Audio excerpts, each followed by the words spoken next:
It's Saturday night. That means it's time for the Don Tony Show. The wait all week long is finally over. Get Don Tony's perspective on current affairs in the world of pro wrestling and much more.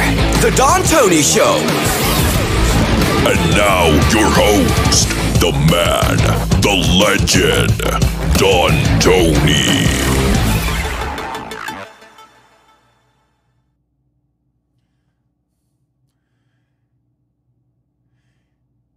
In case you didn't know already, as if I need a shirt to say it. Hey, how you doing, everybody? I'm the boss, Kabish. Good evening, everyone. Buenos noches. It is Saturday night. I am Don Tony, a little bit under the weather, but we will have a fun show nonetheless. It is December 4th, 2021. How you all doing tonight? All right, not too bad of a weekend. Friday sucked, and you all know why. Well, actually, it was Thursday, but still. Listen, thank you, everyone, for the well wishes. And, Monday I'm going to make the appointment, get it done in a week or two. We go from there. Let's just put it this way. Whatever date that I have to get this angiogram set up, if I don't do a show that night, then you know there was some complications. And we may have to take a night or two off. It's all good, everybody. It's all good. I don't know if it's sympathy pains, but I got to tell you, ever since they told me that on Thursday, I'm a little rattled. I feel like this hurts. I feel like this hurts. I feel like this hurts. Everything hurts. And then today I'm a little under the weather, but it's all good. It's all good. Yeah, someone gave this to me as a gift. I had a choice of 3 shirts. So I took one as the gift and I bought the other 2 myself. I haven't gotten them yet. So I hope everybody's weekend is doing good. Tonight, very, very easy show. There's pretty much 2 or 3 topics at hand. Don't forget tomorrow night, NXT War Games. Should be fun. It's amazing the agenda of a lot of people out there. Did you see Shawn Michaels' comments that came out today? I said, now I sound like Jim Cornette when he does his show. He does that fake laugh. He goes, ha, ha, ha. See, when I used to do audio only, I could get away with the fake laughs because you wouldn't be able to see my voice. If I fake laughed, no, Kev. You can figure out when I'm not telling the truth. By the way, I started putting some old episodes back up. Put 2 up there 2 days ago, one from 05, one from 07. I got another one going up tonight. You got to understand those old episodes. There's 3 things that I have to do. Number 1, I have to go through them and try to improve the audio because everybody talking on a telephone, that sounds horrendous in the year 2021. Second thing is I got to check out the content. Some things might not be suitable for listeners in 2021. So I may have to edit a little word here or there, and it's from all the hosts. It's not just one. But it's so seamless, I don't even think anybody would realize it. But I tell you, man, it's the tribalism going on right now is crazy. Puffy89 with the 10 spot. My friend, thank you. Showing some love, about to clock out. Wow, 60 hours of work this week, man. Props to you. You deserve a day or 2 off, relaxed, rest. Go home, take it easy. Watch some TV, kick back, enjoy yourself, man. Enjoy it. And thank you very much. Much love, Puffy89. Much love. I tell you, where does it end, everyone? Where does it end that we can just enjoy wrestling? Like what you like. Don't watch what you don't want to watch. Why is this agenda so much of an agenda? The latest 2 things that are really showing a lot of tribalism, and it's not just everyday fans. you actually have like journalists and shows and, people with blue check marks doing this stuff. It's crazy. So Wednesday, when we did Wednesday Night Dynamite, we talked about Adam Cole's entrance out to the ring, full-blown boom, Adam Cole, baby. And then he walks to the announcer's desk. Full-blown. You do that when maybe somebody who hasn't been on TV for a long time makes his return, comes down to the ring, says hello to everyone, thank you, and leaves. That was deliberate. That was deliberate.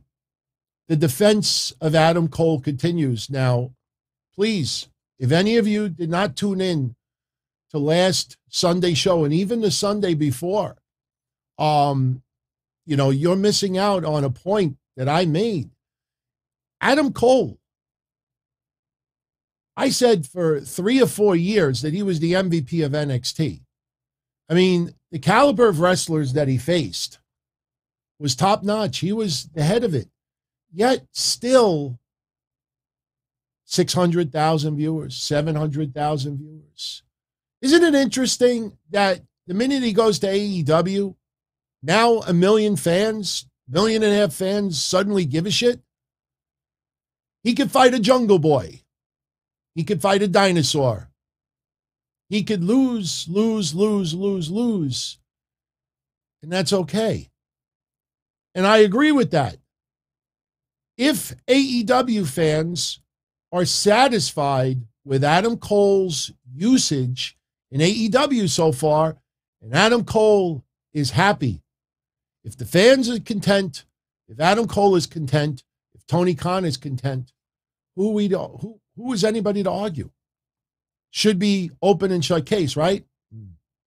When you have AEW fans speaking out and saying, not for nothing, man. There was these rumors about Adam Cole going to the main roster and being a manager and this and that.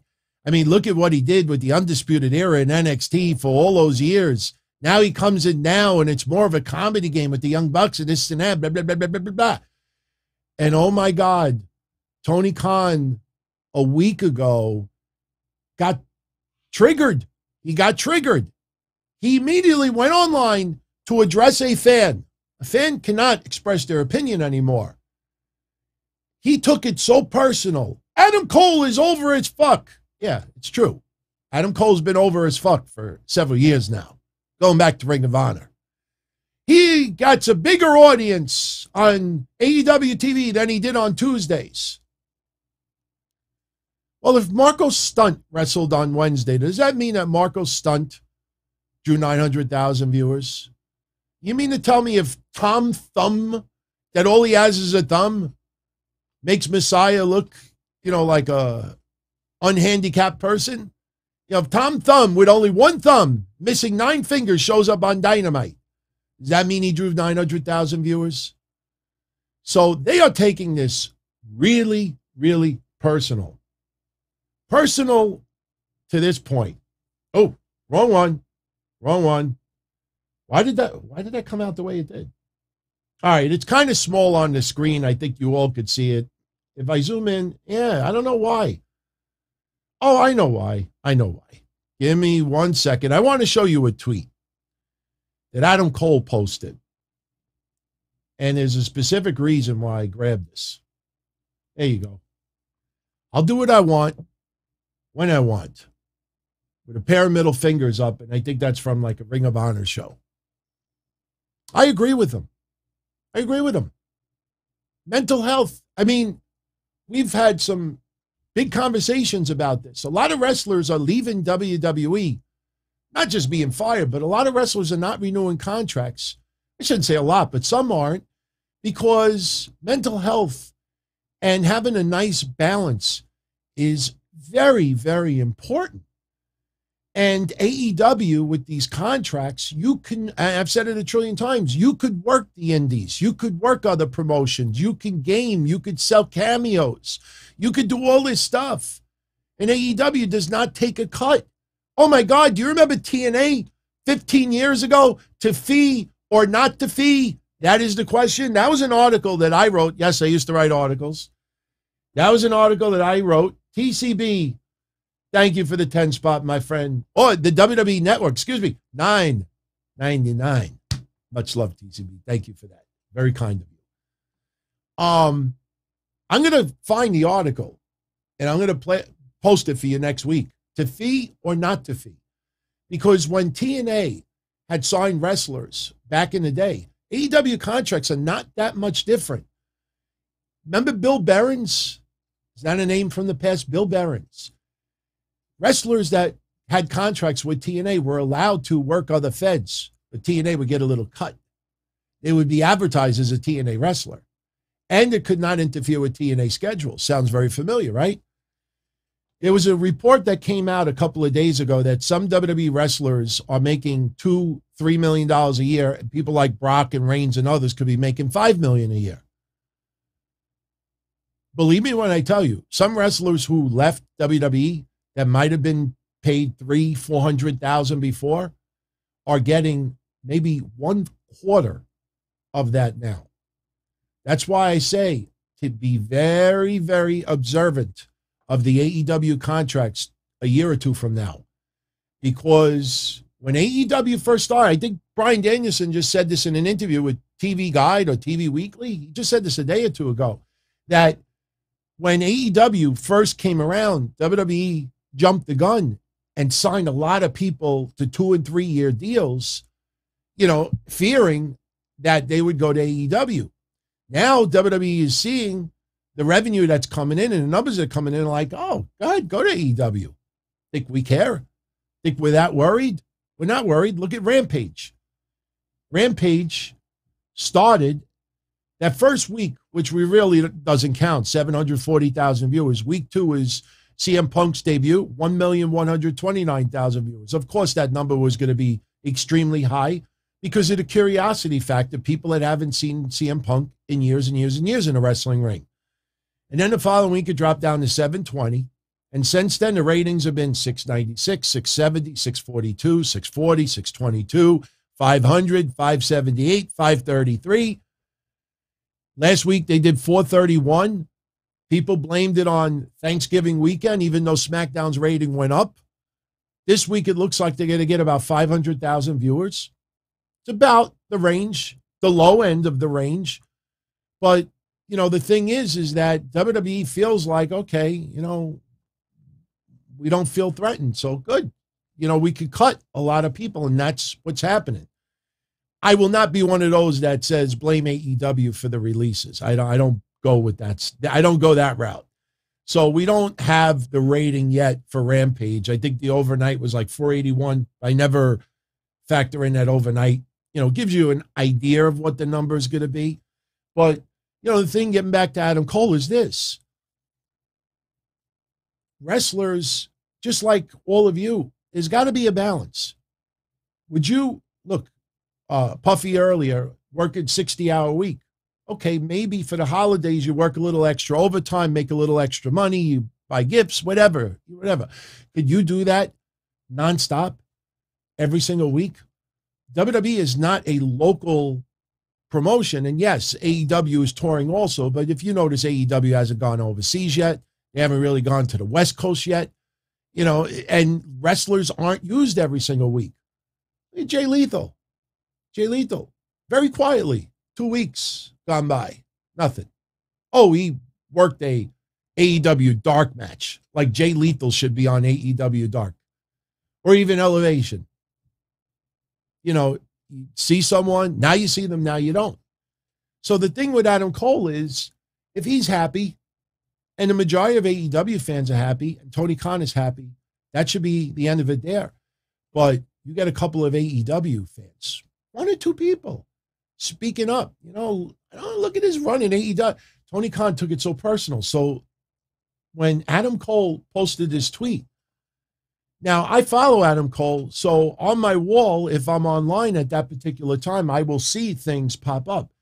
So this tweet was put up a minute before I screen captured it. Look in the top. Not even online, 2 minutes. And Tony Khan is right there liking that tweet. God bless him, for being really supportive of his brand, for his fans, and really, just being a wrestling fan. But when you see that entrance last Wednesday, the full-blown entrance, which honestly made no sense, then you realize, wow, not only did Adam Cole take it personally, but Tony Khan took it extremely personal too. How dare anybody say that he's not being utilized the right way? See, you don't want to rock the boat. You don't want to rock the boat. You have a wrestler, we don't want to mention her name again, recently saying a little frustrated by usage in AEW. Then you hear another person who wishes to be remained anonymous because they just don't want to deal with the bullshit online. So this segues to Shawn Michaels. Shawn Michaels. Shawn Michaels has been in WWE since the 80s.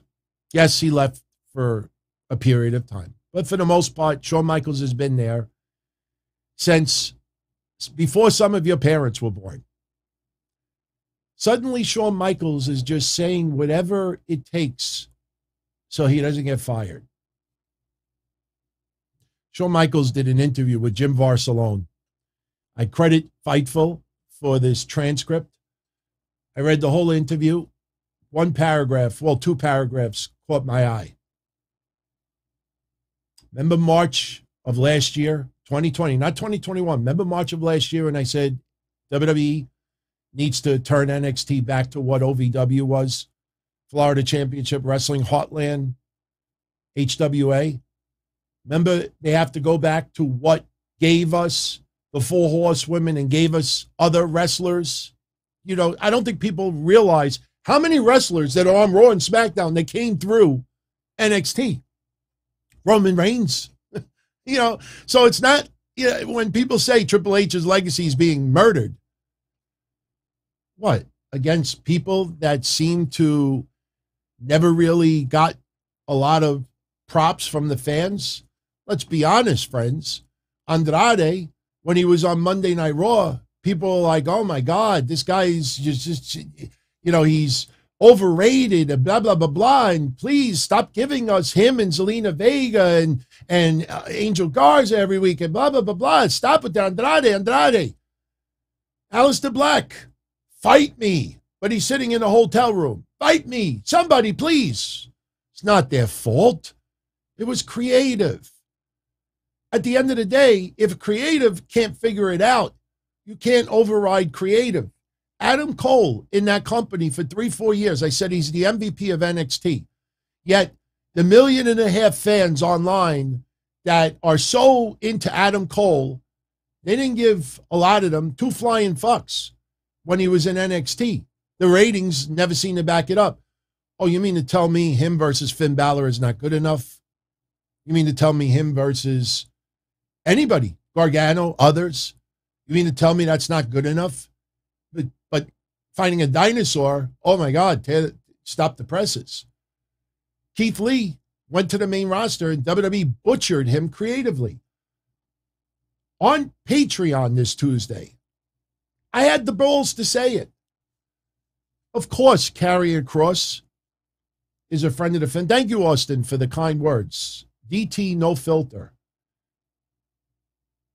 I will say this 1,000 times over. Wow, that picture looks awfully small. That's better. I always say Karrion Kross is a friend of the family. He supported us, supported me before he even got into wrestling.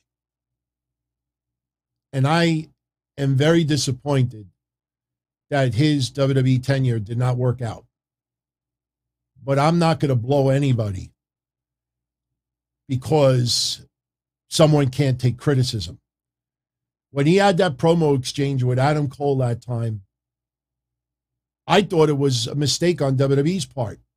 Adam Cole had been in WWE, the machine, for several years. Adam Cole's promos in Ring of Honor, a little bit different style. Look at AJ Styles. Look at Bryan Danielson, Daniel Bryan when he first came in.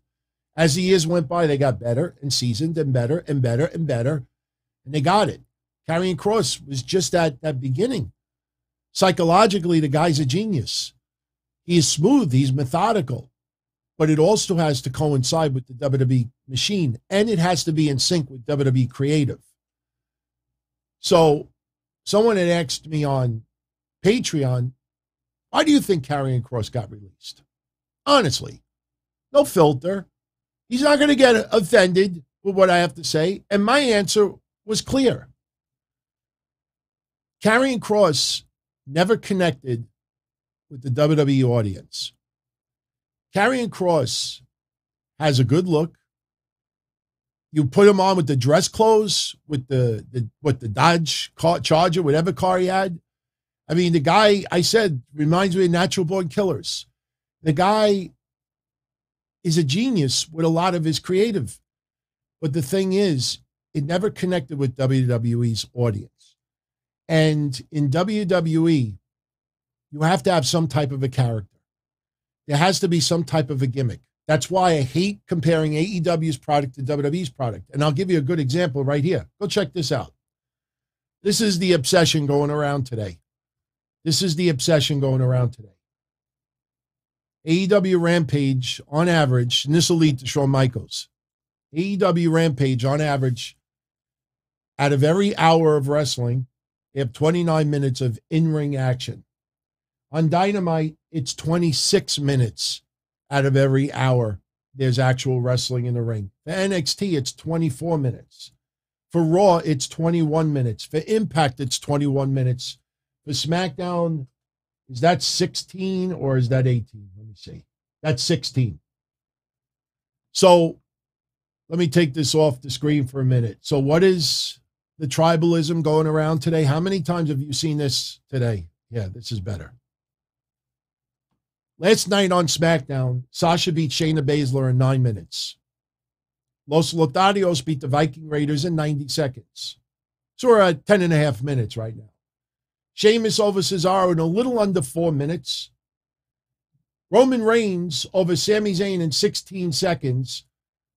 And King Xavier over Jey Uso by DQ in 2 minutes. All the matches in the ring yesterday on SmackDown, if you add them up, is less than FTR's match against Penta and Pac on Rampage. That's the tribalism going around the last 24 hours. One match in AEW's Rampage outdrew the entire SmackDown in-ring action. Well, no shit. When you don't have episodic TV and you don't have really, really deep storylines, of course you have to make it up by having great matches. I mean, it's only logical. I mean, CM Punk versus MJF in the ring, trading barbs last week on the mic, went on for, 20 minutes? Everybody's like, give me an hour of that. Well, guess what? You know, when you have damn good storylines and feuds going, you don't need to see the match. Just give me them on the mic for a half hour and I'm good to go. Well, guess what? Maybe for you and me, Roman Reigns is getting a little played out at the heavyweight champion. Somebody made a point today that I thought was pretty smart. Who has benefited besides Roman Reigns? You know, the bloodline as well, but the Usos were already great before this whole thing. Who has really benefited besides Roman Reigns as having this title for over a year? And I don't know. You know, when you really think about it, and you remember the conversations we had, that a lot of the feuds he had as champion were very predictable. We knew he was retaining. We just wanted to see how good the matches were going to be. So the point is, when you have a good feud, when you have a good storyline, it doesn't have to be inside the ring. So when people are doing this, again, keep in mind in the back of your head, CM Punk and MJF. If they went at it for 30 minutes on the mic and it was awesome, nobody would complain. So, of course, when you don't have strong feuds and storylines, And just because people want to attack each other in the ring, that doesn't make a good feud or a good storyline. Not all the time. So that's what's been going on. So now I go back to what I was showing you earlier. So today, everybody is fixated. Oh, Shawn Michaels. Okay. Forget the in-ring action length of it. Check this out. Shawn Michaels did an interview with Jim Barcelona. They talked about NXT 2.0. What's been going on? If anybody noticed, Triple H is not doing media interviews about NXT 2.0 because there's too many people out there looking for gotcha, looking to force the agenda. Triple H has been part of the corporate machine for well over a decade. Why was this, the mafia? Like suddenly they're forcing him out? That's it. That's it. Triple H, I'm the boss. You listen to me. Shawn Michaels, he's not part of the machine. When the Clique was around, they're not part of the machine. What happened where Triple H suddenly is an outsider? What happened with Shawn Michaels that suddenly he's just lying to keep his job? This is why some people in WD, do you notice a little trend? Rojo Bear with the 5 spot. Thank you very much, my friend. He feels that WWE dropped the ball on not having Big E beat Roman Reigns. Well, not for the Universal Championship. You mean Survivor Series. There was no titles on the line. Oh, you know what? Maybe you actually know. You do mean that Big E should have taken the Universal Championship over Roman Reigns. I'm sorry. I read that wrong. I'm not so sure. I'm not so sure because we've talked about Big E recently, and Big E is over. No question. He's extremely likable. I mean, we've been talking about Big E for years, breaking out and becoming heavyweight champion. But something is lacking, and that's Kevin Owens and Seth Rollins' job to bring Big E even further. That was Drew McIntyre's job not too long ago. Roman Reigns, that's why there was almost no feud with him and Big E leading up to Survivor Series. Because the scale is like this right now. Let's be honest. Roman Reigns is here and Big E is here. So if you put Roman Reigns out of the picture, Seth Rollins, Kevin Owens, maybe someone else, they can help bring Big E to the next level. Bobby Lashley, he had a lot of matches with Drew McIntyre. It was Bobby Lashley's turn to take it from Drew. Why do you think Drew had to defend the championship right after he won it at WrestleMania? Remember the Big Show? Because they needed to have people face him to try to elevate him.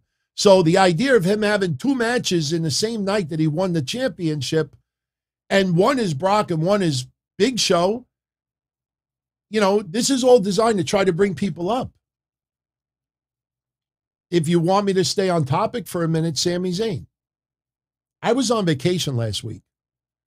And last Sunday, when I came back and we did an impromptu sit-down episode, I joked. And what did I say last Sunday? I said, Sami Zayn's going to face Roman Reigns for the championship? Yeah. Brock Lesnar's going to beat the Pope out of Sami Zayn, and there's going to be virtually no match. Go check out last Sunday's episode. Why do so many journalists and podcasters, why are they all shocked at what went down yesterday on SmackDown? Oh, look at this Royal Rumble, this Battle Royal. They could have elevated Jeff Hardy. What do you mean elevate Jeff Hardy? Roman Reigns is not losing the title to Jeff Hardy right now. You got the road to WrestleMania coming up. You're going to throw a monkey wrench at Brock, I know we're going to do all this for WrestleMania, but, everybody wants Jeff Hardy right now. It sounds like it makes sense in 320 characters on Twitter, but it makes no sense when you look at the Royal Rumble and the road to WrestleMania. Sami Zayn has been conspiracy theorist. That's been the storyline. Brock Lesnar beating him up yesterday and Roman Reigns beating him. Everybody knew that. Everybody expected it. I wasn't the only one last week that said that. Why was everybody surprised? So, see these 5 guys on the screen? It's the reason why I still have them on the screen. Shawn Michaels does an interview with Jim Barcelona. And as I was going to say before, take note at the people who do this shit online, insisting that Triple H is being treated as a clown. They're erasing his legacy and all this other stuff. Take note that none of those people ever land interviews with anybody in WWE. I wonder why. Because they create an agenda and they push it and push it and push it and push it. Keith Lee. You think they learned anything from Keith Lee earlier this year? You remember Keith Lee pulled from the Elimination Chamber because WWE creatively has nothing for him. Vince McMahon has soured on Keith Lee. Meanwhile, the guy is fighting for his life. That's not an exaggeration. They got it so wrong for 3 months. Remember all the YouTube videos from all these different shows? WWE has no faith in Keith Lee. Keith Lee buried. Keith Lee pulled from pay-per-view. Keith Lee, and he's in a fucking hospital bed battling for his life. You think they learned? They don't want to learn. Don't want to learn. So I'm going to lead to Shawn Michaels now. And then I'll answer a question about the USB Arena. So Shawn Michaels does an interview with Jim Barcelona, because Jim Barcelona is one of those guys that asks real questions, no gotcha stuff. Take note that today, nobody's calling out Jim Barcelona. How come you didn't ask him about this? How come you didn't bring up Triple H? How come you didn't bring up this? Because they know it's nonsense. Twix says they don't get interviews because they speak the truth and call out bullshit lies. What truth? Tell me what truth. Anyway. By the way, year-end awards, stay tuned because I'm going to need some of your help to create some new categories. Anyway, Shawn Michaels was asked about what's been going on with NXT 2.0, palette of colors, young wrestlers, This was his response to Jim Barcelona. I want you to hear this and remember this. And as I'm telling you this, I want you to look at that picture right there, because it will tie into the social media response to Shawn Michaels' comments. He says, this past Tuesday, we had 3 other new superstars that are coming in. We've been doing this for 10 or 11 weeks, and there are still new and fresh faces coming in. I recognize that right now, one of the really cool buzzwords in the business is producing new, young, fresh superstars. They are actually people who have been around this job for 10 or 15 years, and they are just now making it onto television. We are the only brand in the entire world that is bringing in real, true-to-life, young, fresh men and women that are going to be the stars of Raw and SmackDown in the next 5 to 10 years. It's just that simple. It starts all here. Ron Breaker, Tony D'Angelo, Grayson Waller, numerous other people where you are watching them first, second, third, 10 matches in their career. Off topic, everyone. Remember Tony D'Angelo's NXT debut? You had people photoshopping the NXT title on him. That's it. He's got it. He's made. One fucking match. They don't even know what this guy's background was before he wrestled on NXT. They think he was working indies for a bunch of years. So anyway, finish up Shawn Michaels' comments. Braun Breaker, Tony D'Angelo, they're going out there at War Games, one of our biggest shows of the year, and it's their 10th to 15th match. Nobody has been thrown into the deep end like these young men and women have. They've done a fantastic job, and it's awesome to see. Credit Fightful again for that transcript. You know, I should have screen captured so you could see it, but you could go on social media yourself. Go on Twitter and search for that article. Just search Shawn Michaels 2.0 and just do it in date order. 90 to 95% of all the responses is, yeah, well, what about these five guys? How come you couldn't? What about these guys that were going to be stars? The fuck are they talking about? Adam Cole was the top of NXT for 4 years, and a lot of these people didn't give a shit. The big infatuation was he's got arms of a gas station attendant. The guy has wrestled at the top of his game for year after year after year and has had 4 5-star matches over and over and over again. But the best people could come up with is he looks like a gas station attendant. Andrade was on Raw and doing his thing.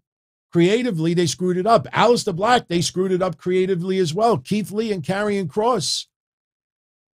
You know, but the point is, NXT is looking to develop the stars for the next 5 to 10 years on the main roster. If WWE management says, hey, you know what? Not for nothing, man. You know, we built Andrade. We brought him to the main roster, and he sells no merch. He gets a lot of negative attention online. People are, the ratings when he's on, the ratings drop significantly. There's all this negative attention his way. You know, we got to cut ties. I'm just using as an example. You know, I think Keith Lee, it's more of a medical concern than anything else. Karrion Kross, it never clicked. He didn't have the WWE character that connected with the fans. You saw nonstop. He lost to Jeff Hardy. Everybody's buried. He's this, he's that. Then they put the mask and the vest on him. And still, instead of people trying to take chicken shit and turn it into chicken salad and say, look, you know, it's goofy outfit, but the guy is freaking incredible. He's doing good. You know, he's got momentum and this and that. I said he was on a 5-match winning streak to try to take chicken shit and turn it into chicken salad. Everybody out there just kept calling him clown, clown, clown, clown, clown.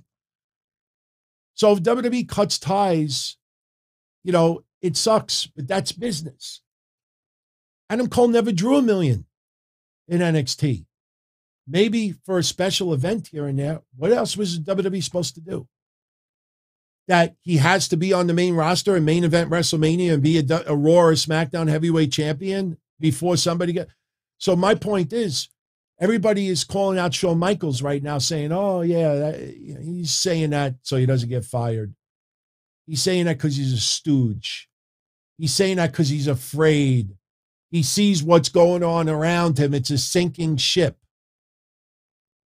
The guy's been in WWE for decades and decades and decades and decades. Since when is Shawn Michaels suddenly this big outsider?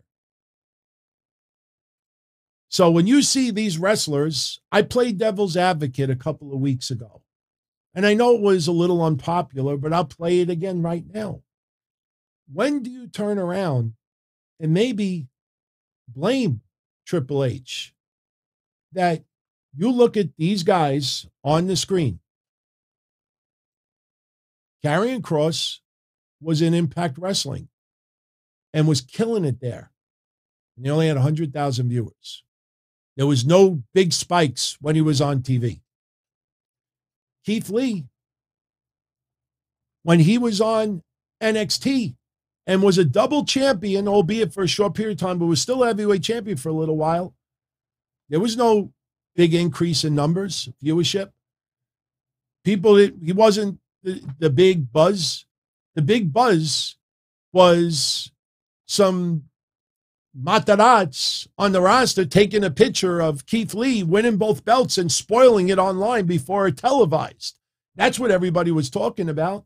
So when does someone turn around and say, hey, Triple H, not for nothing, man. You did a decent job developing these guys, but you developed them into talents that can't even draw $1 million. When do you say that? Has Adam Cole drew $1 million in AEW? No. Malachi Black, is he drawing $1 million in AEW? No. Is it their fault? No. Am I missing something here? SmackDown gets 2 million viewers. Raw gets what, 1.4 million, 1.5 million? The point is, they're still getting more viewers than AEW, and they're getting 20 times the viewers than Impact Wrestling. What does that tell you? That maybe a lot of fans do like the storyline, the episodic TV, that, you know, they'd rather be entertained and feeling like drama and emotion and real life and trying to. Why is everybody still behind Jeff Hardy? Jeff Hardy wrestles a small percentage of what he used to do. He still takes a spot here and there, but when he takes a big spot, it feels like a holiday. Doesn't feel like every day. Why is everybody so behind Jeff Hardy right now? Look at his win and loss record for 2021. Not impressive. Why is everybody so behind him? Because they love the guy. They want to see the guy go out on top. They want to see him with a title. But wait, the title doesn't mean anything. The titles are a joke. The titles don't have any value. Then why do people want to see him be a champion then? People want to get behind him. If you take that mentality and you put in AEW, if you go with the top 5 in the win-loss thing, Jeff Hardy wouldn't even be on there. He wouldn't even be in the top 15 or 20. He would have to win a Eliminator, Battle Royal, Dominator, whatever it is, Masturbator, like Ruby Soho. Ruby Soho just came in there, and the only way she was going to get a quick title shot is she had to win something under special circumstances. So you get behind people, and that shows you it's not about 4 or 5 star matches. It's not about Jeff Hardy having a 15 to 25 minute match now. No, people just want to see him win. People don't want to see him lose in 2 minutes. So when you see these names and you see Shawn Michaels' comment and you see people throwing Shawn Michaels under the bus, sure, Shawn. Yeah, we know the deal. I don't get it. I don't get it. What's with this agenda insisting that it's a failing ship? Why would anybody, like I said, I'm a big fan of Brian Alvarez, but to turn around and put such a careless comment that there are people within NXT that are it's just not happy to be working anymore. Who the fuck are they? Mailroom? 2 or 3 people on the, maybe it's the laziest people on the roster, or maybe it's the people that suck the most. It's such a broad general statement. You know what happens? People take that and they make it their top story. And what about every single person, the Braun Breaker, who's had 15 matches, who is trying to get this fucking brand over? For Tony D'Angelo, all these others that are trying to own the craft. The reason why they took TakeOver off the name is to take pressure off of these young wrestlers. Take as much pressure off as possible. And of course, some of the wrestlers we see on TV are not ready. Look at Andre Chase. I watched NXT again today. Just felt like it. And I watched the segment with him and Cameron Grimes again. And Cameron Grimes having the verbal back and forth with Duke Hudson. And as he's having a verbal back and forth, Andre Chase is walking up the rampway. If you saw NXT, you know what I'm talking about. If you didn't see NXT, go watch it. You'll see exactly what I'm talking about. So Andre Chase is walking up the rampway, and all Cameron Grimes does is after he has the verbal exchange with Duke Hudson, he goes and he grabs Andre Chase and throws him back in the ring. Cameron Grimes is now looking under the ring for hair clippers, buzzers. Andre Chase was on the mat for about 30 seconds writhing in pain. From what? Being thrown in the ring? You go back and watch that. If I was WWE creative, I'd fucking fire him on the spot. Or I would get pissed off at Cameron Grimes. It took you so long to get those fucking clippers. Andre Chase gets thrown back in the ring, and he's like, and I'm like, wait, he didn't hit you. All he did was just throw you back in the ring. It looked horrendous. That's what happens with developmental. Now, I obviously wouldn't fire him. The point is, if you're going to look at it on a gigantic, top-notch professional level, that's unacceptable. When it's a developmental territory, you have to expect that.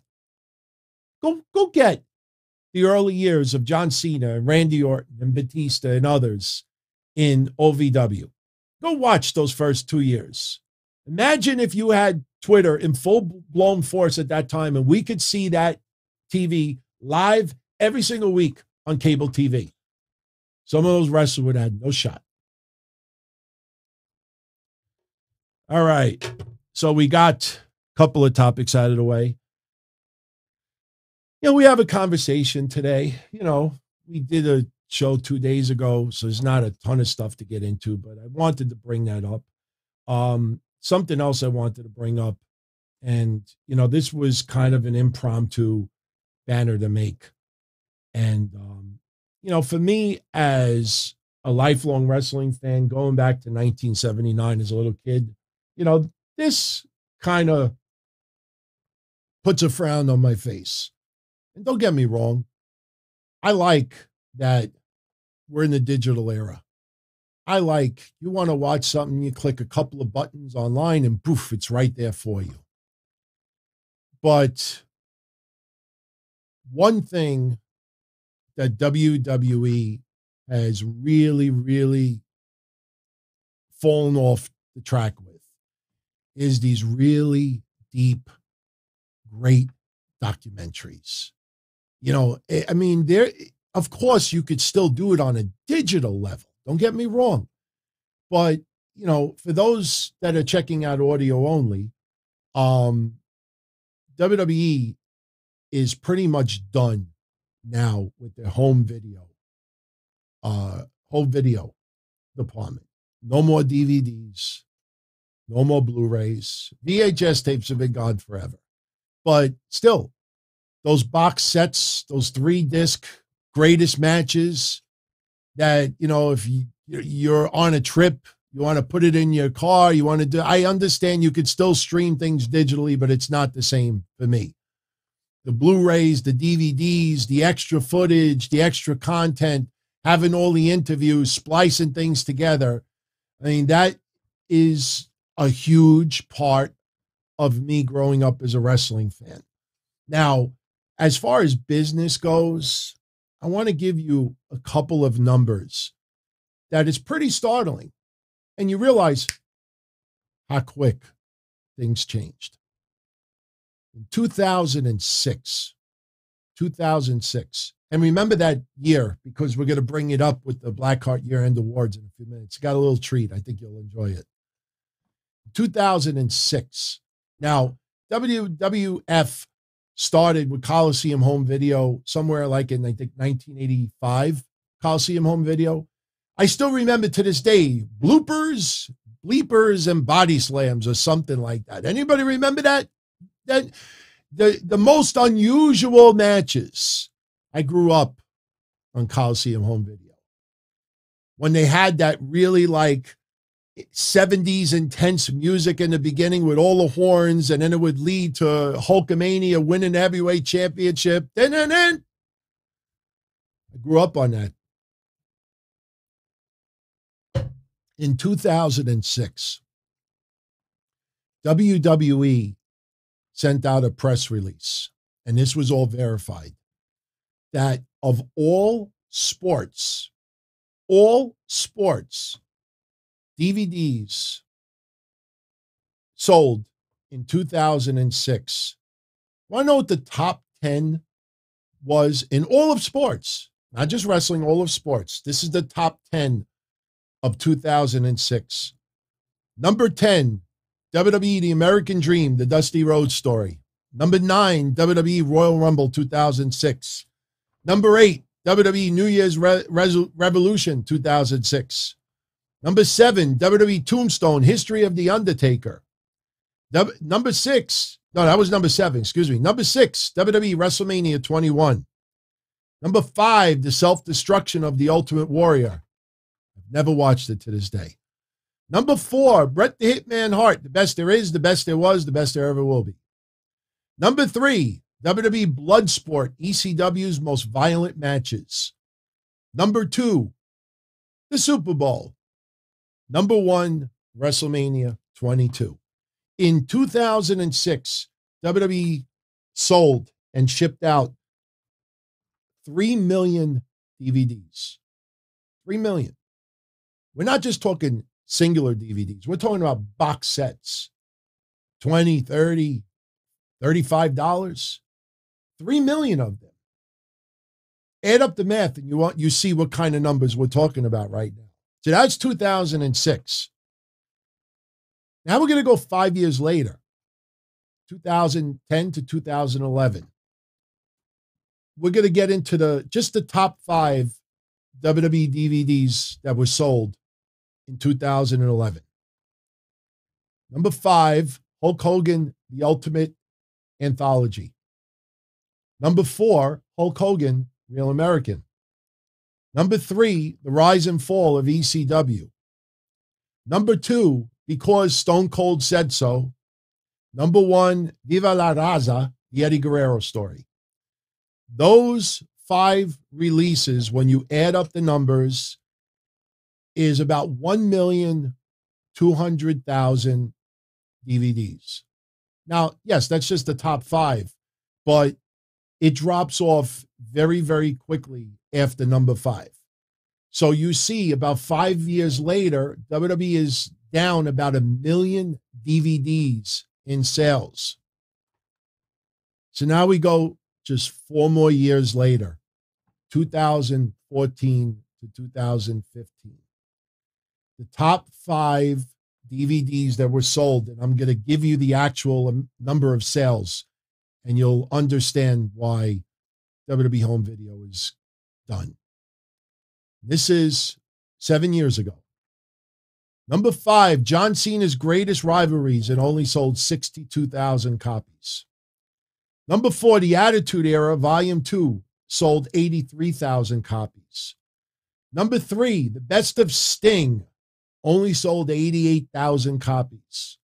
Number 2, WrestleMania 31, which sold 92,000 copies. And number 1, Slam City, which I think was targeted to the kids, that only sold 119,000 copies. So the top 5 that I gave you from 10 to 11 had Eddie Guerrero at number 1. Those 5 sold 1,200,000 copies. This top 5 list I just gave you only sold about 400,000 copies. 1/3 of only 4 years earlier. So it dropped. DVDs and Blu-rays dropped off. I mean, it's incredible to realize how unpopular DVDs and Blu-rays have become. I'm not going to lie to you. I still buy DVDs and Blu-rays on Amazon. For me, it's more sports related, but I just can't believe that there is no profit to be made at all with a Blu-ray set. You got 4K. I mean, I understand the older programming, you can't put it in 4K, but they're eliminating home video entirely. Survivor Series was the last Blu-ray release that WWE is making, with the exception of the United Kingdom. I don't know what is still being released for the UK, but in a month or two, they're done also. I know when you watch YouTube videos, everyone, it could be about food, movies, pop culture. I know a lot of people will throw this at you, what I'm about to say. And I'm not doing it as a ploy, but I really do mean this.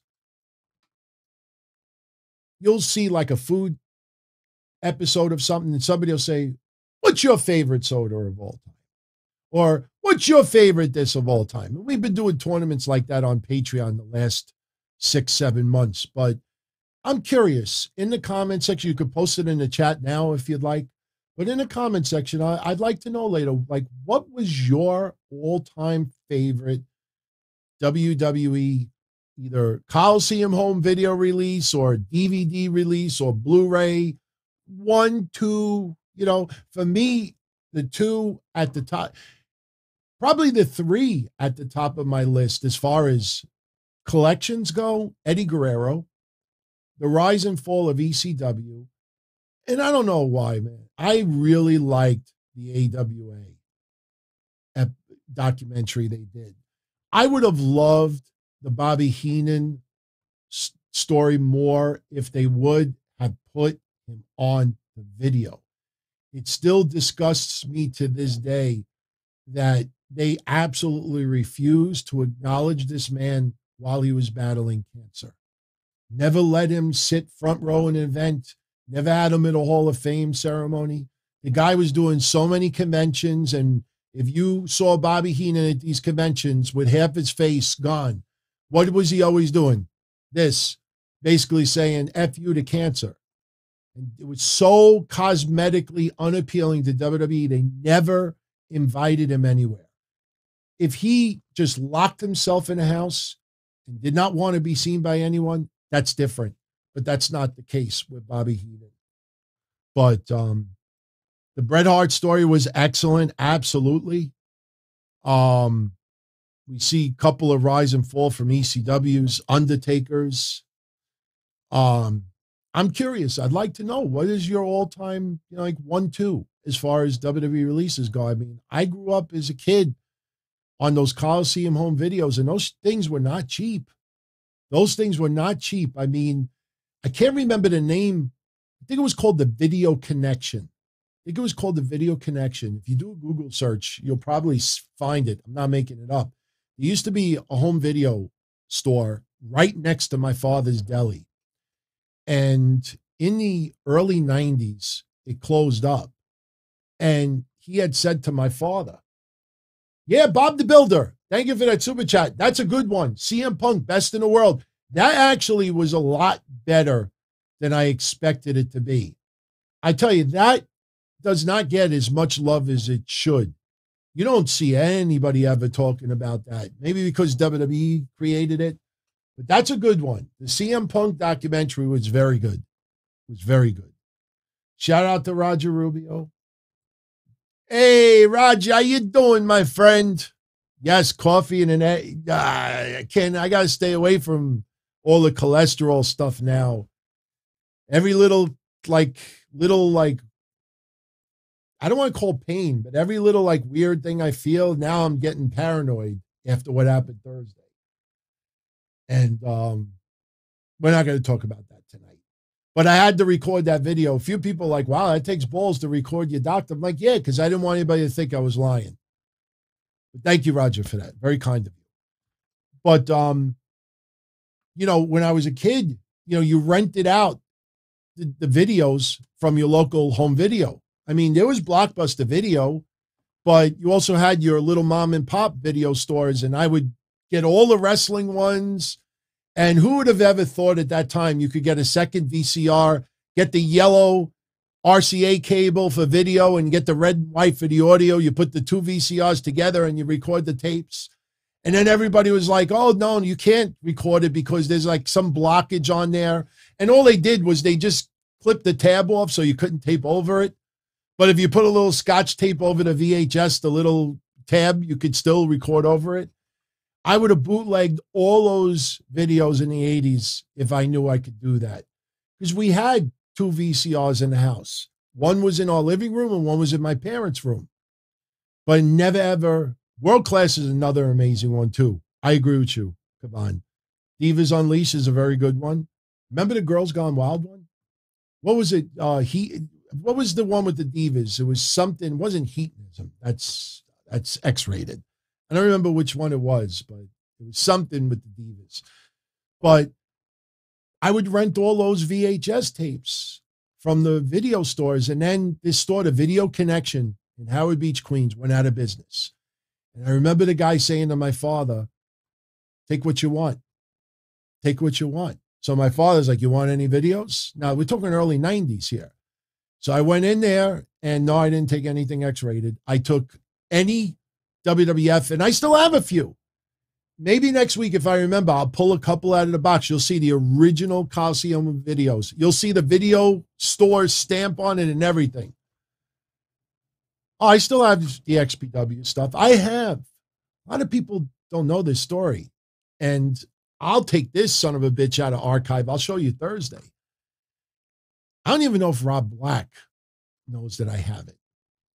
I have the first season of XPW, The Masters, on VHS. This is a true story. And if you think I'm making it up, for all of you that still talk to the Mass Maniac, just ask him. He will tell you that what I'm saying is true. I did a couple of wrestling shows with the Mass Maniac. I don't want to say co-promoting because he did most of the work. I contributed financially. I got to submit some ideas and they went with it. But technically, okay, we did a few shows together.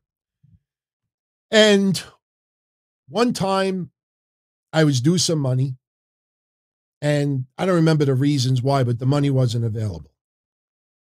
No, Harris, I've always praised Rob Black. I feel bad about the XPW event recently. I mean, Rob Black is Rob Black. He's not going to change his attitude. I love that he is in your face, speaks his mind.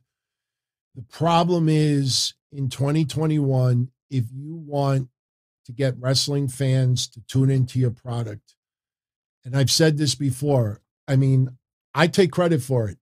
And I've been doing these shows since 97, so there's years and years of footage to back this up.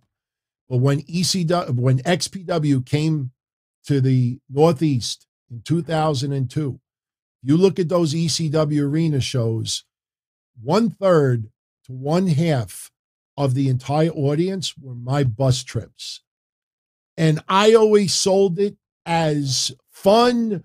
You know, I was the one that actually created the idea of having wrestlers come onto the bus and hang out with the fans. Everybody thinks that Mike Johnson created our Ring of Honor. It's not true. And I have tons of proof to back it up.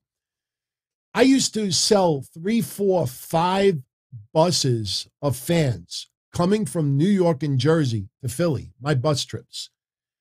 And I always sold it as crazy as fun. Chris Candido, God rest his soul, him and Tammy. I remember just sitting on the edge of the ring for 30 minutes talking with everybody from my bus trip. Anybody remember Joey 924? If you never heard of him, or if you heard of him and you never heard him before, I'm starting to put the retro episodes up. He was there as my guest.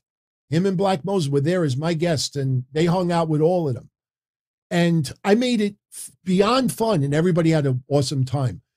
What Rob Black's biggest mistake right now is Rob Black thinks that because, like, I don't want to get political, but because there's so many people pissed off at Biden as president, and some people want to see Trump return, some people want to see, you know, like the Democratic Party thrown out, like people are just really vocal, and, you know, the gas prices are double. Like, there's not that 1998 attitude where you have a ton of wrestling fans that are like, man, fuck this PC stuff. I want to be what wrestling was, an attitude. I want to in your face, fuck you, this and that.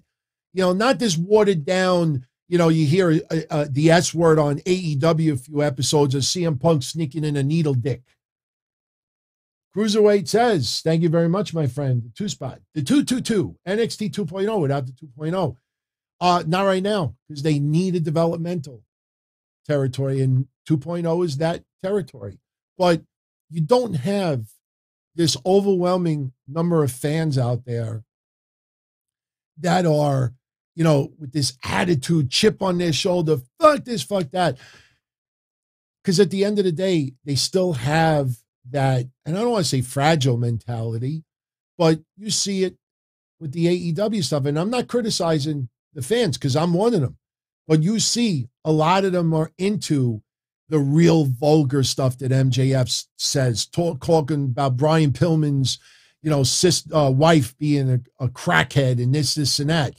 I mean, how many promotions have you ever heard somebody really cutting a promo like that?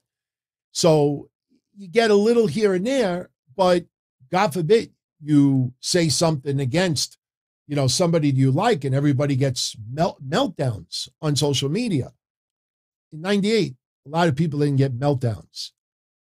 They just, that's it. They resisted. You don't have that in 2021. So when Rob Black does his podcast now with this real anger, edgy attitude, when it comes to XPW in 2021, you're not going to have a bunch of little Rob Blacks like, yeah, fuck the establishment, fuck pro wrestling and where it is. This is extreme. It's not going to work. You have wrestlers that pulled themselves off of that card, the first card that they had on their return, because they were getting heat from social media. Same thing happened in 2002 with Boogaloo and Lowrider. I've told that story before. I sat in some guy's house in Baldwin, Long Island, just hearing these two guys saying, I just want to work, I want to make money for my family. And Ring of Honor basically told them, you work for XPW, you don't work for us. So this isn't new. But XPW in 2021, you get more bees with honey. And, this real brash anger, it's not going to draw what it did in 95, 96, 98, even 2000. It's just not going to happen. People don't want to deal with people's bullshit anymore online. That's why so many people are absolutely afraid to even say, I'm a WWE fan. I don't really like AEW. What are you, stupid? There's a lot of people that are very afraid. God forbid, a fan, an AEW fan, says, I think Adam Cole is being wasted. You get the billionaire owner getting in this guy's face. What happens? You get 1,000 minions. Tony Khan didn't mean anything bad by it. He's standing by his promotion and his employees, and that's commendable. But Tony Khan needs to understand, when you go after someone, even with an educated answer, for every educated statement that Tony Khan makes, there's 1,000 nitwits that'll just go rancid on people. That's not an environment that anybody wants to be in. So I don't even know how we got on that topic. But I was saying with the videos before, I took all the wrestling videos and I still got them.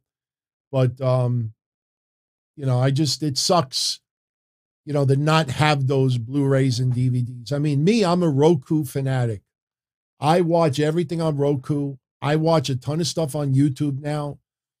I don't need DVDs and Blu-rays, but I tell you, late at night, you throw in a box set, you watch the documentary, you see the matches, you fall asleep, you see the Easter eggs and this and that. It sucks that has become pretty much extinct. Someone asked earlier, do I think AEW could do that? I got news for you. I think if AEW came out with a DVD or Blu-ray highlighting their first year, even if they had some people autograph them. I mean, it doesn't take, sure, you're not going to autograph 100,000 copies, but you made a limited release and do some type of thing with it where, it'll be signed by, a wrestler in AEW, but, just a surprise wrestler. And it could be a list and you just have everybody sign a couple of hundred. I think they would sell. I think you could probably get $30-$40 as a collector's item. Sure, why not? I mean, of course, it'll probably get bootlegged quickly. Tony Goichman, welcome to the family, my friend. So I'm going to miss with the video releases.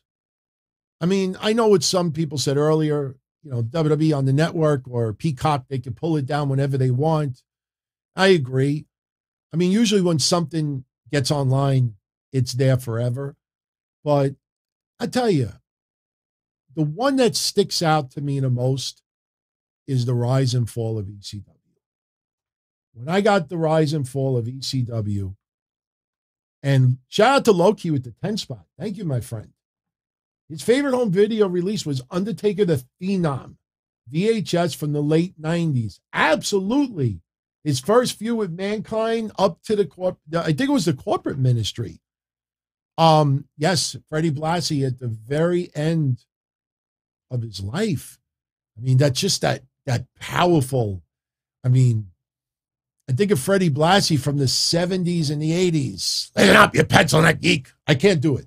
I have to hear his voice and then I can do it. Still, I mean, for those that don't know, Freddie Blassie and Andy Kaufman did a movie in the 70s called Breakfast with Blassie. And basically it's just Andy Kaufman and Freddie Blassie in a diner having breakfast. Freddie Blassie was always a germ freak. Freddie Blassie, and I tell you, I really having fun with this episode tonight because we really don't have to look at notes or anything. I mean, I referenced some statistics earlier, but, just conversation. Wherever it goes, it goes. But that movie, I mean, it's true. Freddie Blassie was a germ freak, absolute germ freak. So they were playing off of that on this movie. And, they see like some women and Andy Kaufman tries to hit on this guy. It's a wacky movie. But I was so drawn in by Andy Kaufman, who I have said repeatedly on these shows for 24 years. Andy Kaufman is one of my favorites of all time. DVDs. I could pull out bootleg after bootleg of DVDs that I have of Andy Kaufman. But I loved that movie so much. And it's almost like a Seinfeld.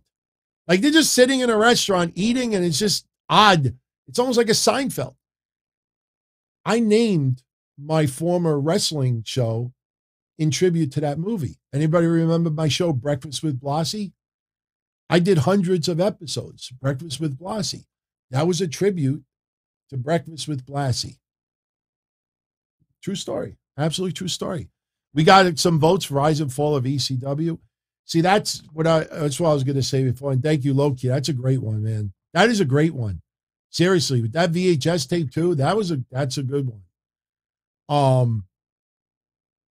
I remember to this day counting down the days when the Rise and Fall of ECW was being released.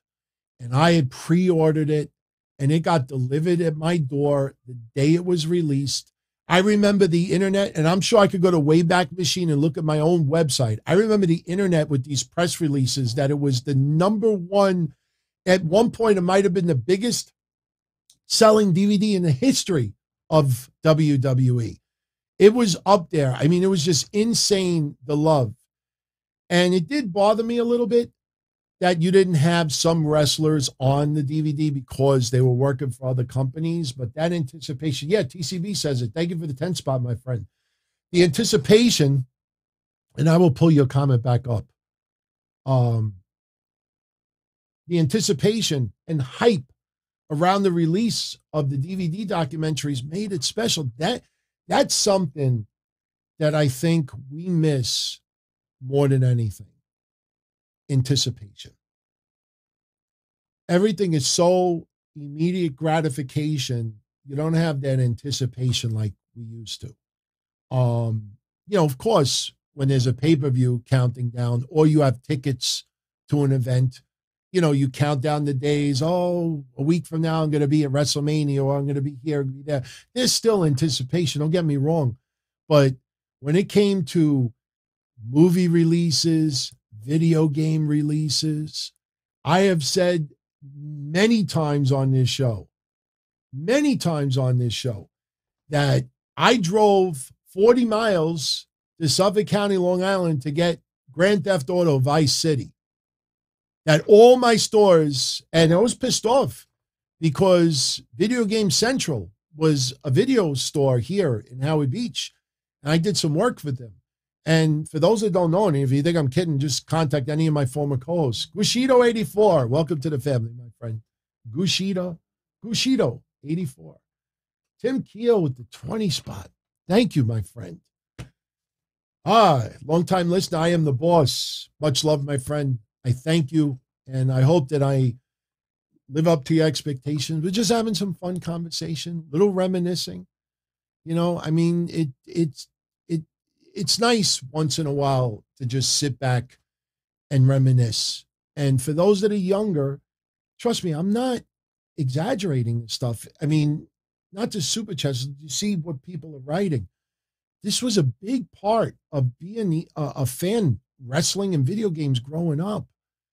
I mean, that anticipation, the countdown was insane. And God help a store if something went on back order and you were supposed to pick it up that freaking day. Oh, it's on back order. It didn't come in yet. What are you talking about? You want to set the place on fire. But if you think I'm kidding, ask any of my former co-hosts, and you could Google it, Video Game Central, and just type my name. I did the online autograph signing for Brock Lesnar, Batista, Kane, who else? Randy Orton. Google it. And I did that in the early 2000s. You know, when you see these virtual autograph signings, it wasn't really a virtual autograph sign, but what I was doing at that time was they were coming to my neck of the woods. There was a video game store here, and they would have wrestling signings. And online, anybody online that wanted an autograph from any of these wrestlers, but obviously could not make the trip to my neck of the woods, you know, you paid whatever it was, $15, $20, and I got it autographed. And I shipped it out to you. And that's how I met Brock Lesnar. That's how I met Batista and Randy Orton and others. So, and again, if you think I'm making it up, just do a Google search. You'll see it there. But the video games, I mean, just like ECW One Night Stand, even the Eddie Guerrero, but the Eddie Guerrero, that video release, I don't know if anybody remembers it. That video release, they had a specific date that it was coming out. And a lot of people that pre-ordered it got it a couple of days early that weren't expecting it. And then you had a couple of people online that were rubbing the shit in your face. Holy shit, I got the Eddie Guerrero. How could you have it? It's not being released until Monday. I'm telling you, I got it. And then some people would, you know, post a picture of it, this and that. And then, you know, they'll post it with a funny face, like, just pretend this is a movie. You know, they just pretend to be like, just to like rub it in your face that they got it early. Then you get some people online. Oh, I got it directly from WWE because I am who I am. And then they find out that no, Amazon just shipped them out a little bit early. But Grand Theft Auto Vice City, I still remember leaving work early, calling the video place here, and I'm like, you got my copy? Oh man, we sold out, or we didn't get the shipment and it's going to be a little while. And I was like, all right, no problem. I hung up the phone and I started calling every store and within a 50-mile radius. And there was a store, I think in Huntington, Long Island, something like that. And they're like, yeah, we have some copies. And I'm like, look, I'm coming all the way from Howard Beach, Queens. Could you put one aside for me? I'll give you my credit card over the phone. Could you put one aside for me? And they're like, no, we'll put it aside. We'll keep it aside for a couple of hours. But if you don't come by, we got to put it back on the shelf. And the person was nice enough to put a little like Post-it note with my name on it. I drove all the way out to Huntington, bought the game, drove all the way back, and I never learned the game. I mean, I know there's an objectivity, but for me, all I wanted to do was just drive around and have the cops chase me and run over people and just cause chaos and have them with the guns. And that's it.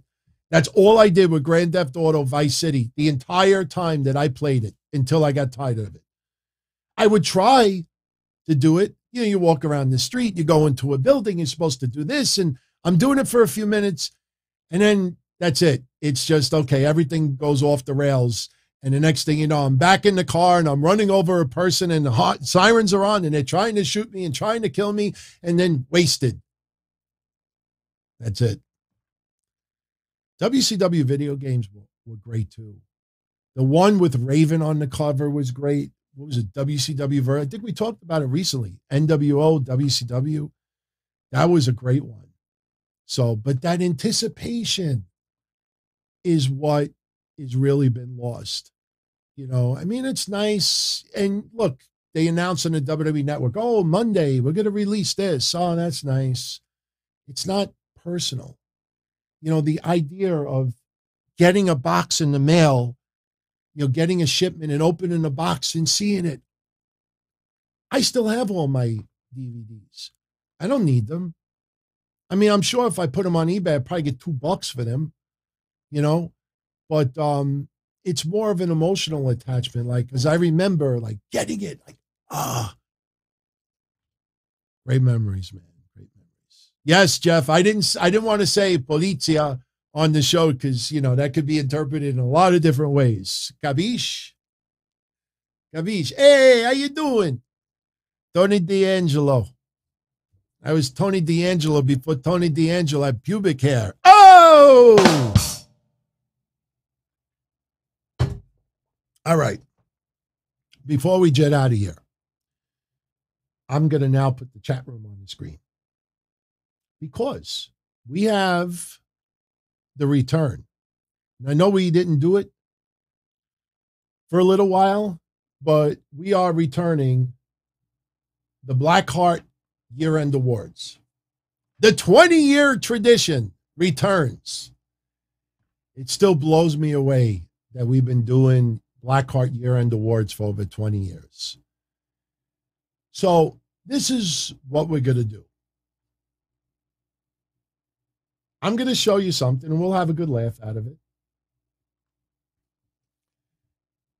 That is actually the Blackhearts Year End Awards that we did in 2006. Now, for those on audio only, have no fear because I will read it. We'll get a kick out of it.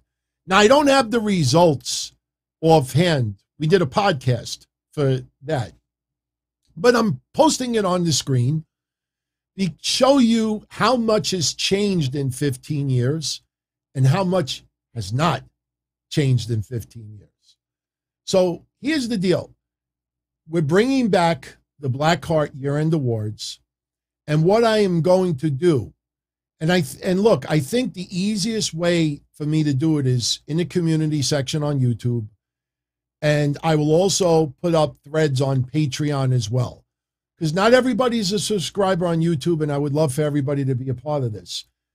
We are going to bring back most of the categories that we've been doing for 20 years. We want to come up with some new categories as well. So maybe in the chat room, if anybody nails it on the first shot, you know, anybody has any ideas as far as categories, you know, probably better to post it in the comment section in this episode, because what I'm going to do over the next couple of, because look, 2021 is not over yet. We're only December 4th. A lot of stuff can happen in the next 3 weeks. We got Danielson versus Hangman Page. Who knows what's going to happen with MJF and CM Punk. I want to see who's in that battle royal for the diamond ring. Something may happen there. So there's still more. We may get more releases. I'm not hoping for them, but anything could happen in 3 more weeks. So 2021 is not over yet. But I want to start preparing the categories, because once we have the categories set, then what I'll do is every day or two, I will post up a thread. And I want you all to give me some nominees. This way, in the beginning of January, when we put up the awards, we'll have the nominees set and we will pick them.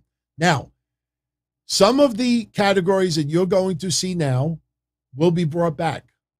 Some of them, I'm not so sure. And the first one was, and please, I don't want anybody to get upset, but back in the early to mid 2000s, we had an award. We turned it into 2 awards because not everybody has their M&Ms with peanuts. Some people like it plain, or vice versa. Back in the early 2000s, we had the Comfort Inn Award. You ever hear of the hotel, the Comfort Inn? But we spelled comfort, C-U-M-F-O-R-T. Much love to Loki07. He's still purchases physical media because he doesn't trust these coward corporations to not bend the key and censor it completely, remove a film from a streaming service, and we have lost a great deal of WWE history today. Yes, I am 100% in agreement with you.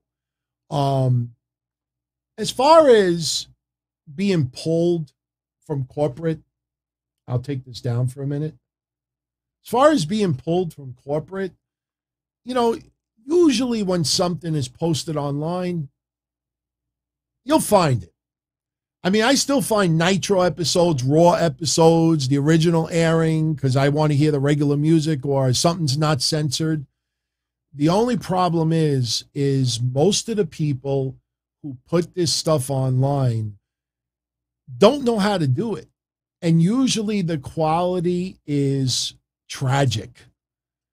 It is horrendous. And I tell you, the people who do get it right are the ones who put vintage baseball games up. For some reason, they know how to upload it in beautiful quality and you don't lose any. I mean, I go on that Daily Motion and I look at old Nitro stuff and I'm like, who the hell put this online? It's so pixelated and it's awful. Yeah, Jeff brings up that the 70s show was removed from Netflix. You're right. That's a good example. That's a good example. I wanted to just post this back online. But like I said, I still buy DVDs and Blu-rays. In fact, I wanted to get the 4K of Escape from New York.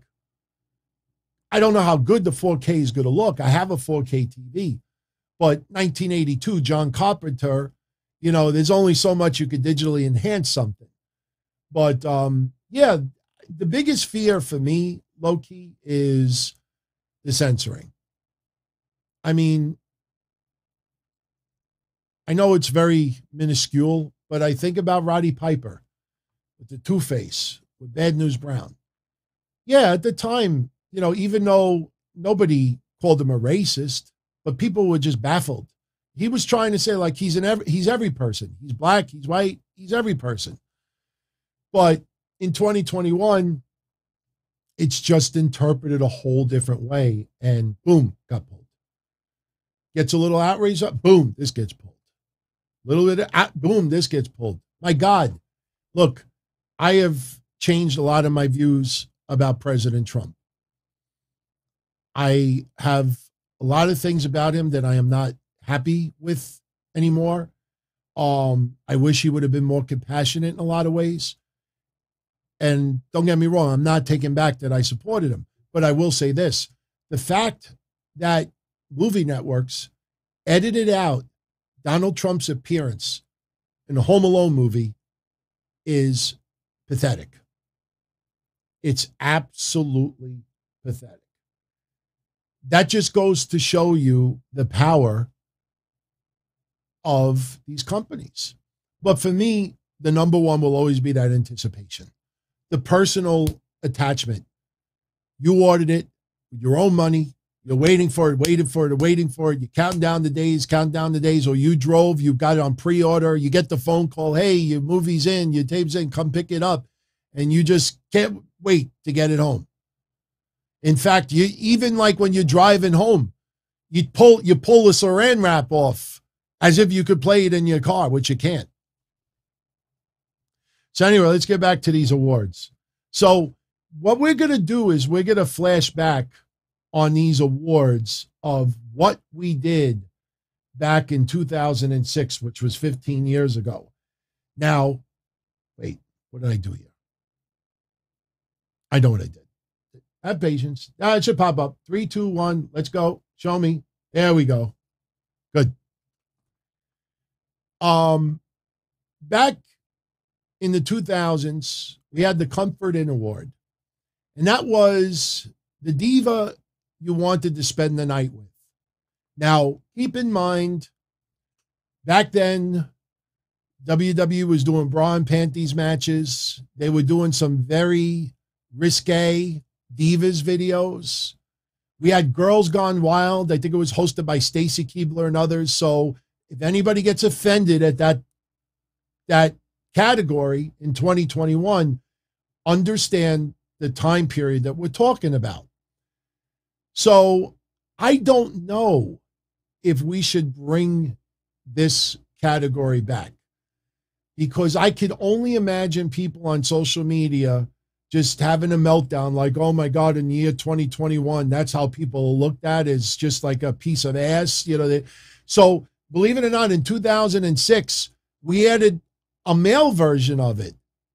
Not because of gay or straight, but because we had a female audience that were like, where's our picks?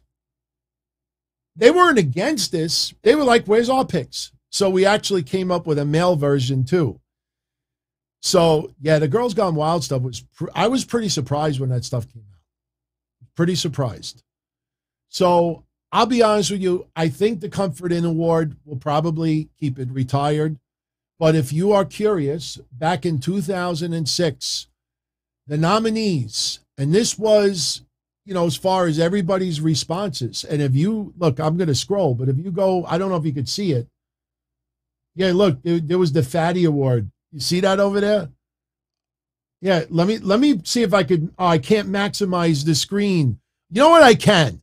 Let me see if this comes up, because if I could maximize this screen, you will get a real funny laugh. Let me see if I could do this. Web browser. Let me put, oh, wait. Okay, let me put this link in this. Let's see if this works. All right, let me take this offline. Hold on.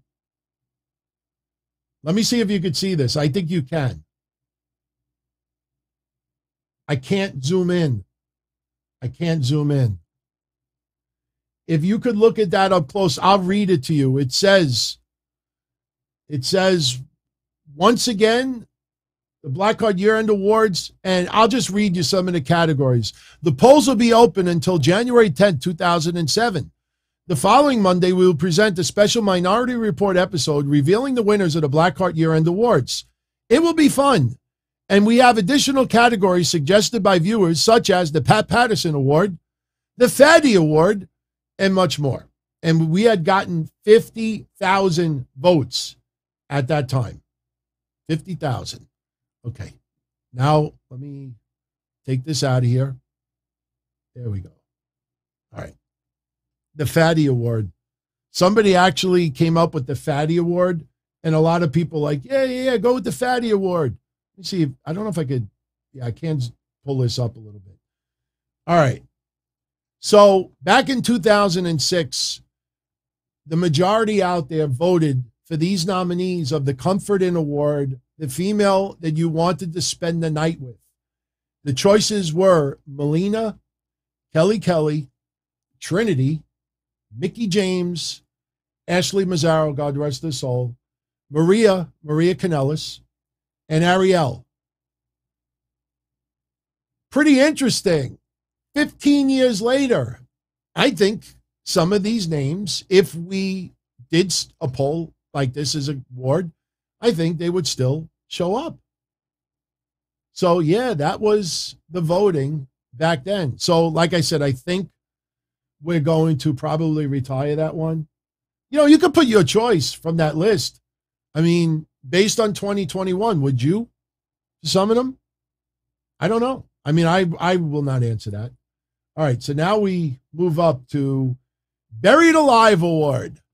The most misused person of 2006. I think we will bring this one back.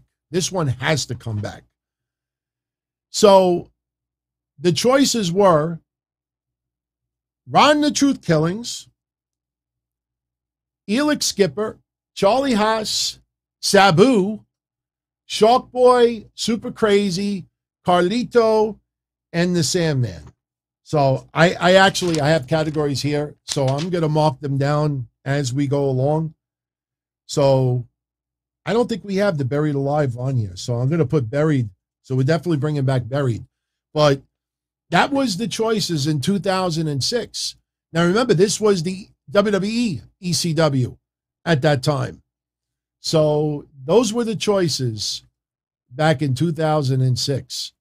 But I will put that podcast episode back online so you could hear who actually won these things. So, yeah, Super Crazy is a good one. Super Crazy, looking back on that, they could have done a hell of a lot more with. All right, let's move on. There we go. Yeah, I know it's like a little bit out of place. Okay, the Good Guy Award. The best baby face of 2006.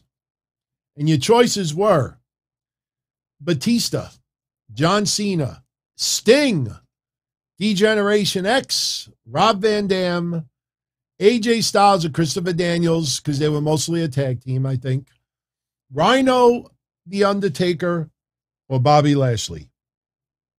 Pretty amazing to see some of those names could still very well be on the list in 2021. Yeah, well, we spelled Rhino R-H-I-N-O because I think that's how WWE was spelling it. But yeah, that was the Good Guy Award in 2006, just to give you an idea. But it is pretty amazing that some of these names actually could still, I think Sting could still be on that list. Seriously, I think Lashley, for some people, would still be on this list. 15 years ago. So now let's go to the next one. The Bad Guy Award. The best heel of 2006. And the choices were, let's see. All right, here we go. There you go. The choices were Jeff Jarrett. I know it's highlighted, but that's just, technical. Jeff Jarrett, The Big Show, Umaga, Vince McMahon, LAX, Christian, King Booker, Finley, Mickey James, or Edge. Mickey James actually made that list. I don't remember who won that year, but that was your heels, the nominees for the Bad Guy Award for 2006. Who would you have chose? I think Edge. Yeah, Kevin, I agree with you. I have a feeling Edge was the one who took it. I haven't listened to that podcast probably in 15 years, 14 years, but I'm going to put it back online and I'm going to review it and see who won these awards. But, those are your nominees. In 2021, maybe Vince would still be on the list just for the releases. Mickey James is not, she is beloved now, so she definitely would not be on that list. And Edge definitely would not be on that list. All right, so next, best mic skills of 2006. I tell you, this was an interesting category in 06. Your nominees were Conan, King Booker, Kevin Nash, Scott Steiner, VKM, which was, the New Age Outlaws, the James Gang, Edge, or Paul Heyman. It's pretty interesting because Edge, I think, has gotten a hell of a lot better in the last couple of years. I mean, look, he was great before he retired, but I think Edge is on a much different level than he was in 2006. I tell you, in 2006, for me, it probably would have been a toss of either Paul Heyman or maybe Scott Steiner. Scott Steiner was on a different level at that time, too. 15 years ago, everyone, 15 years. So those were your nominees at that time. So not every category is here, but we have enough that we can, it's like 4 more, I think. Worst mic skills of 06. This was mic skills, everyone. The worst mic skills. Your choices were Mike Knox, Vicky Guerrero, Johnny Nitro, who you now know as John Morrison, Shelton Benjamin. Would you have ever thought it if I said to you that AJ Styles and The Miz were on this list as well? They were, and Lita was on this list too. Who would you, now this is before Vicky really got over with the excuse me stuff. So that's why at that time, I remember doing the shows and so many people like, please get this woman off our TV. Why is she on TV? Because her husband passed? I mean, it sounds cold, but that's what everybody's view was in 06. Mike Knox was brutal, man. I know Mike Knox is on tonight's pay-per-view. There's one name on this list that I know some of you are going to get a chuckle out of. I think it's coming up soon, too. But, you look back at 06, I mean, The Miz sucked on the mic. Wasn't he still doing ooh-ah? No, it was, what did Miz used to do? He used to do some type of grunt, like you stepped on a frog or something. I don't remember. That sounds like Roman Reigns. Ooh-ah. No, I don't know. It sounds like Al Pacino also. Ooh-ah! They spoofed that on Family Guy. Remember the coffee machine? I'm going to make myself a Pacino. Ooh-ah! Hoorah! Was that it? Hoorah! I knew it was similar to Roman Reigns. Yeah, hoorah! Who this? All right. This is interesting. Is this cut off? Oh, shit, this is cut off. I'm sorry. I'll read it to you, though. No worries, no worries. The most embarrassing moment / the stupidest decision of 2006. I'm sorry that it's cut off, but think about these.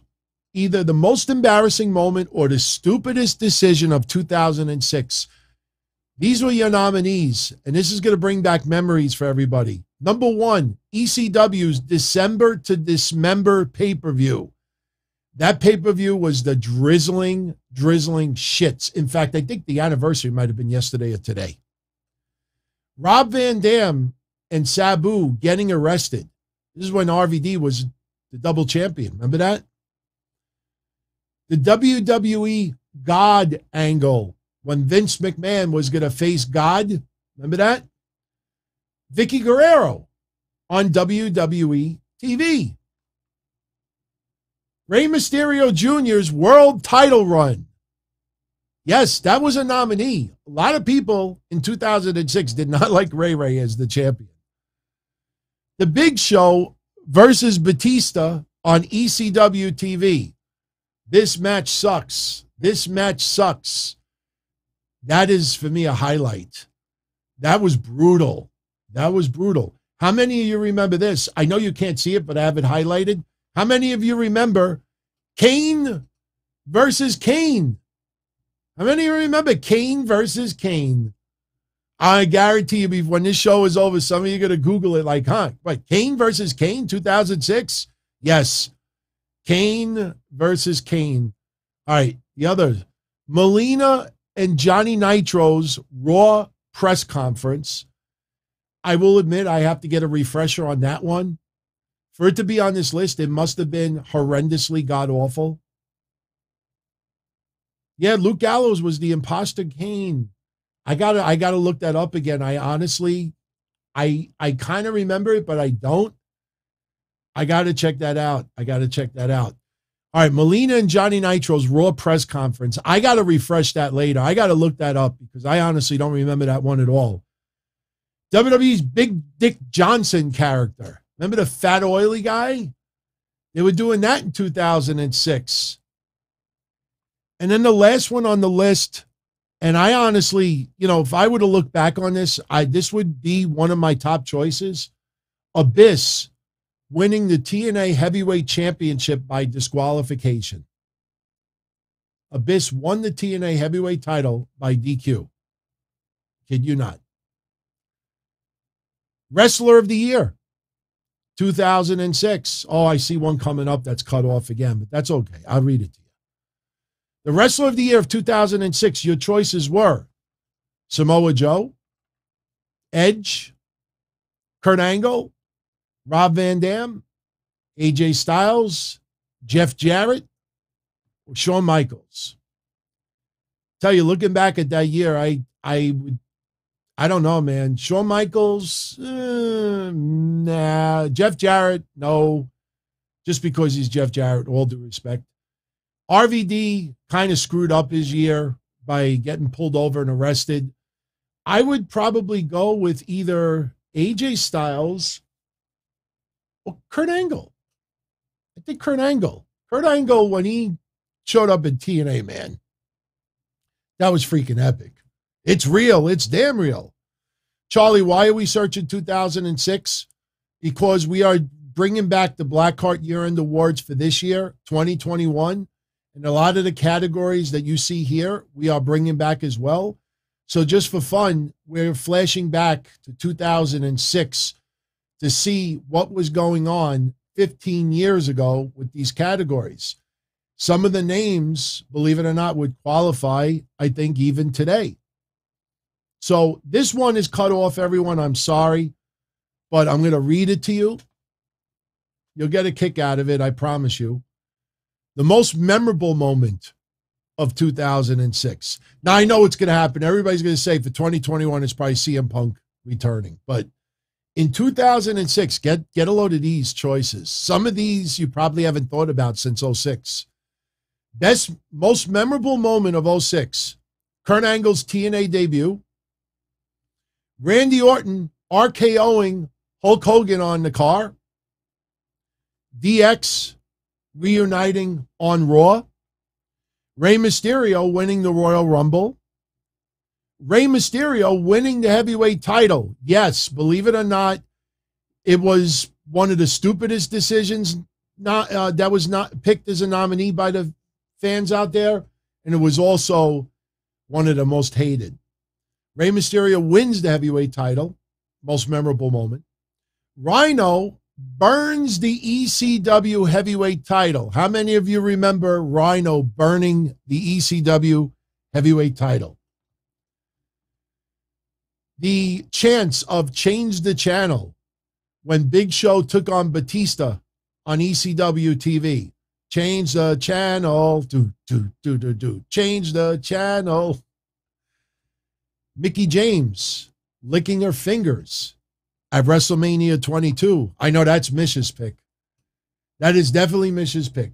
Mickie James licking her fingers at WrestleMania 22. If you've never seen it, look it up. Edge spearing Mick Foley through a flaming table. I got news for you. I think Cody going through the flaming table might be on the list this year. I have a feeling a lot of people are going to vote on that. And then John Cena hitting the FU on Edge through two tables. Yes, they called it the FU at that time. I think now it's the attitude adjustment. He put it, and that is a memorable moment. Putting him through two tables, that was a big time moment at that time. So those were the most memorable moment nominees. Comeback Wrestler of the Year. Your choices at that time were Finlay, Ubaga, Jeff Hardy, Hardcore Holly, Test, Jamie Noble, or Tatanka. Now, obviously, Test, I don't think truly was a comeback of the year, unfortunately. Jeff Hardy, battled a lot of demons, maybe not fully over them at the time. Umaga, battled demons as well and, rebranded. I tell you, I don't remember who won this, but I probably would go with, I would go with probably Umaga or Jeff Hardy. I probably would go with either Umaga or Jeff Hardy. That was your nominees for 2006. Oh, this is a good one. I don't think this one's cut off. Good. Jabroni of the Year. Just Jabroni. Your choices. Mike Knox. The Miz. Hoorah! Matt Stryker. Vince McMahon. Chris Masters, who I think is also on the NWA pay-per-view tonight. Vicky Guerrero. I just noticed we misspelled Vicky's name on that poll. Eugene. Randy Orton. DX. Marty Gennetti. You'd be surprised how many people hated Eugene in 2006. When the Sandman whipped him with the cane, it was orgasmic for a lot of people out there. Who was Jabroni of the Year for 2006? Looking on this list, briefly, Marty Gennetti. Marty Gennetti is a funny story, everyone. How many of you remember when we caught Marty Gennetti in a big fat lie online, and he called us out on it, and I upped the ante and went on my show and provided proof, and that was it. For those, I don't remember the complete story, but believe it or not, I was working on boosting that episode to put back online. Marty Gennetti, if I remember correctly, had a return match on WWE TV. And he had a great match, and the crowd loved it. I don't remember if it was against Shawn Michaels. I don't remember who he faced, but Marty Gennetti had a match on TV. Everybody loved it. Everybody said, bring back Marty Gennetti. Problem is, Marty Gennetti had some legal issues that were undisclosed. Now, I don't remember if it had to do with him going to Canada or something, but I know he had a lot of legal issues, and I think it was in the state of Florida. And I had access at the time to a lot of, criminal records and other things. You remember the whole thing with Perry Saturn that I honestly regret to this day. But, that was crazy. To have Perry Saturn's wife, ex-wife, and his lawyer emailing me, that I either give them Perry Saturn's current address or they get a subpoena me because he owed child support or alimony or something. I was like, nah, man, that's where I draw the line. I'm not getting involved with personal stuff. But when Marty Gennetti was bragging online that he was coming back to WWE, I had on my show said, I think there's a problem here. And I brought up a few things. He went online and called me a liar. He said, none of that is true. Well, you know me, everyone. I'm like, oh, yeah. All right, no problem. I got all the proof. I read it on the episode, and that was it. Marty Gennetti never signed with WWE. It's not as clear cut, and I'm not proud of it, but, at that time, we would call out people who were liars. So we even caught WWE's lawyer, Jerry McDivitt, in a lot of lies. And I think that's the next episode that's going online, by the way. So on this list, boy, for me, I probably would choose Eugene. I didn't like Eugene in 06. Couldn't stand him. All right, we have, how many? We got a couple left. All right, match of the year, 2006. Kurt Angle versus The Undertaker at No Way Out. Kurt Angle versus Samoa Joe, their second match. The ladder match at Armageddon. Rey Mysterio versus Sabu, ECW One Night Stand. Mick Foley versus Edge at WrestleMania 22. John Cena versus Edge at TLC Unforgiven. Oh, the TLC match at Unforgiven. Rhino versus Christian in a barbed wire cage match. Or AJ Styles and Christopher Daniels versus LAX in an Ultimate X match. I think I picked AJ Styles and Christopher Daniels versus LAX at that time. Kurt Angle, Samoa Joe may have won it, if I remember correctly, but Kurt Angle versus Samoa Joe, their second match was fire. That match was pretty damn awesome. So I'm sorry that it's a little cut off. I didn't want to make the screen filled completely. Yeah, I know. All right. So just wrapping this up. Feud of the year. Your nominees were John Cena versus Edge, LAX versus Christopher Daniels and AJ Styles, Kurt Angle versus Samoa Joe, DX versus the McMahons, Rhino versus Christian, Mick Foley versus Ric Flair. I think that was in TNA. Scott Steiner versus Samoa Joe. What would you all pick at that time? I think I probably, looking back on it, I probably would go with Scott Steiner versus Samoa Joe. I can't believe how Rob Van Dam screwed himself up in 2006. I still remember doing the hotline that night, and I said, I can't believe it. I can't believe it. It's just, we understood Sabu a little bit, but totally blew it, man. Makes you wonder where ECW, the WWE's ECW, would have gone if RVD didn't drop the titles at that time. So, all right, so we're wrapping this up. There's 6 left. Okay, well, we'll run them fast. All right, I know you could see this one on the screen.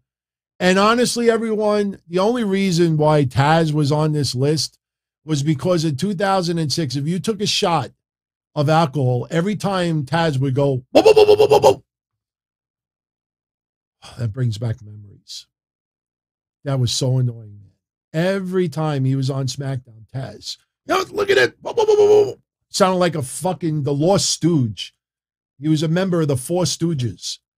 Your worst commentators of 2006, the choices at that time were Taz, Jeremy Borash, Don West, Todd Grisham, Justin Roberts, or Tony Chimmel. I wouldn't have put Justin Roberts on there. I think the reason why Justin Roberts was on there is because a lot of people were angry that WWE didn't go with Steven DeAngelis to announce the ECW matches. They went with Justin Roberts instead, for people that don't remember that. I would probably go with Jeremy Borash. Jeremy Borash, it just never felt like he should have been announcer, commentator at all. I don't know. I just never liked Jeremy Borash at that time. It felt like the only reason why he was doing it is because he worked there. Not because, like, yeah, you're the right person for the job. You're perfect in this role. So, all right, next. This was this was not just for the ladies. It obviously was for any men that wanted to vote on it too, but a lot of ladies were like, where's the guy version of it? So this was the Comfort In Award, the male wrestler you would want to spend the night with. And your choices were Batista, John Cena, Johnny Nitro, Carlito, Randy Orton, still laughing at that Carlito choice, Randy Orton, AJ Styles, CM Punk, Rob Van Dam. I think Umaga was just a funny write-in by a lot of people. A lot of people wrote in Umaga. You imagine going to a hotel overnight with Umaga. I heard Umaga was a little bit of a ladies' man too. I think before he had a family. Yeah, they like that Umaga. That'd be funny, man. I wonder if Armando was in the hotel room also. But on that list, I tell you, looking back on it, I would have said that Johnny Nitro or Randy Orton would have won. Batista, I could see. John Cena, I could see. Carlito, I don't know how Carlito made this list. Not that he was an ugly guy or anything, but yeah, Carlito. And again, we didn't pick these. We had everybody send in choices, and we took like the top 6 or 7 vote getters, and that's how we came up with these lists. So, yeah, so that was your male Comfort In Award. So now this one is cut off. I'm sorry. You might be able to still read the choices. This one is He Works Hard for the Money Award. Like that Donna Summer song that we all freaking hate that always comes on in like a doctor's office or a supermarket. She works hard for the money. So hard for the money, honey. She works hard for the money, and you better treat her right. All right. That's how much I hate that song and all the lyrics. She works hard, hard, hard for the money. Anyway, the choices. This was the hardest working wrestlers in wrestling for 2006. Yes, the Big Show made that list. Kid you not. Big Show, Edge, John Cena, Abyss, Rhino, Ric Flair, King Booker, Rob Van Dam, or Finlay. Why did Finlay get so much love in 06? I know it was only 2 or 3 polls, but Finlay made this list a couple of times. I'm Finlay, I want to fight. Why do I sound like somebody else? Who do I sound like? I don't know. Anyway, who would you have chose? The wrestler worked his ass off in 2006. I probably would have gone, believe it or not, I probably would have gone with John Cena or Edge. I don't know how you could go with it. I mean, the TNA wrestlers were not working as crazy of a schedule. I mean, Ric Flair, was that the retirement year? If that was the retirement year, I could see Ric Flair working his ass off. Abyss worked his ass off too. I think Abyss deserves a little bit of love. But I'm surprised about Finlay. Holy shit. The Newbie Award. This one I want to put in for this year, absolutely. Now, we're going to have to clarify a little bit. The Newbie Award doesn't mean that you didn't wrestle in 2020. That means someone who really made a name for themselves in 2021. Austin Theory might be on that list. Red Velvet could be, I'm just throwing quick examples. Do not hold that against me. But the choices at this time, the Newbie Award, this is going to surprise some people. Kenny Doan, Homicide, Hernandez, CM Punk. And the reason why CM Punk is on this list was because Indies and Ring of Honor, really, we didn't count that. We're talking about working for the major promotions. You know, look, you could be a minor league baseball player for 20 years. And when you get to the major leagues, you're considered a rookie. So that's why I think this is only fair. But in 2006, your Newbie Award, the nominees were Kenny Doan, Homicide, Hernandez, CM Punk, MVP, Mickie James, The Great Khali, or Crime Time. Who would you have gone with? Thank you, Chris. Ric Flair retired in 08. So Ric Flair, yeah, I don't know if he would have won it in 06.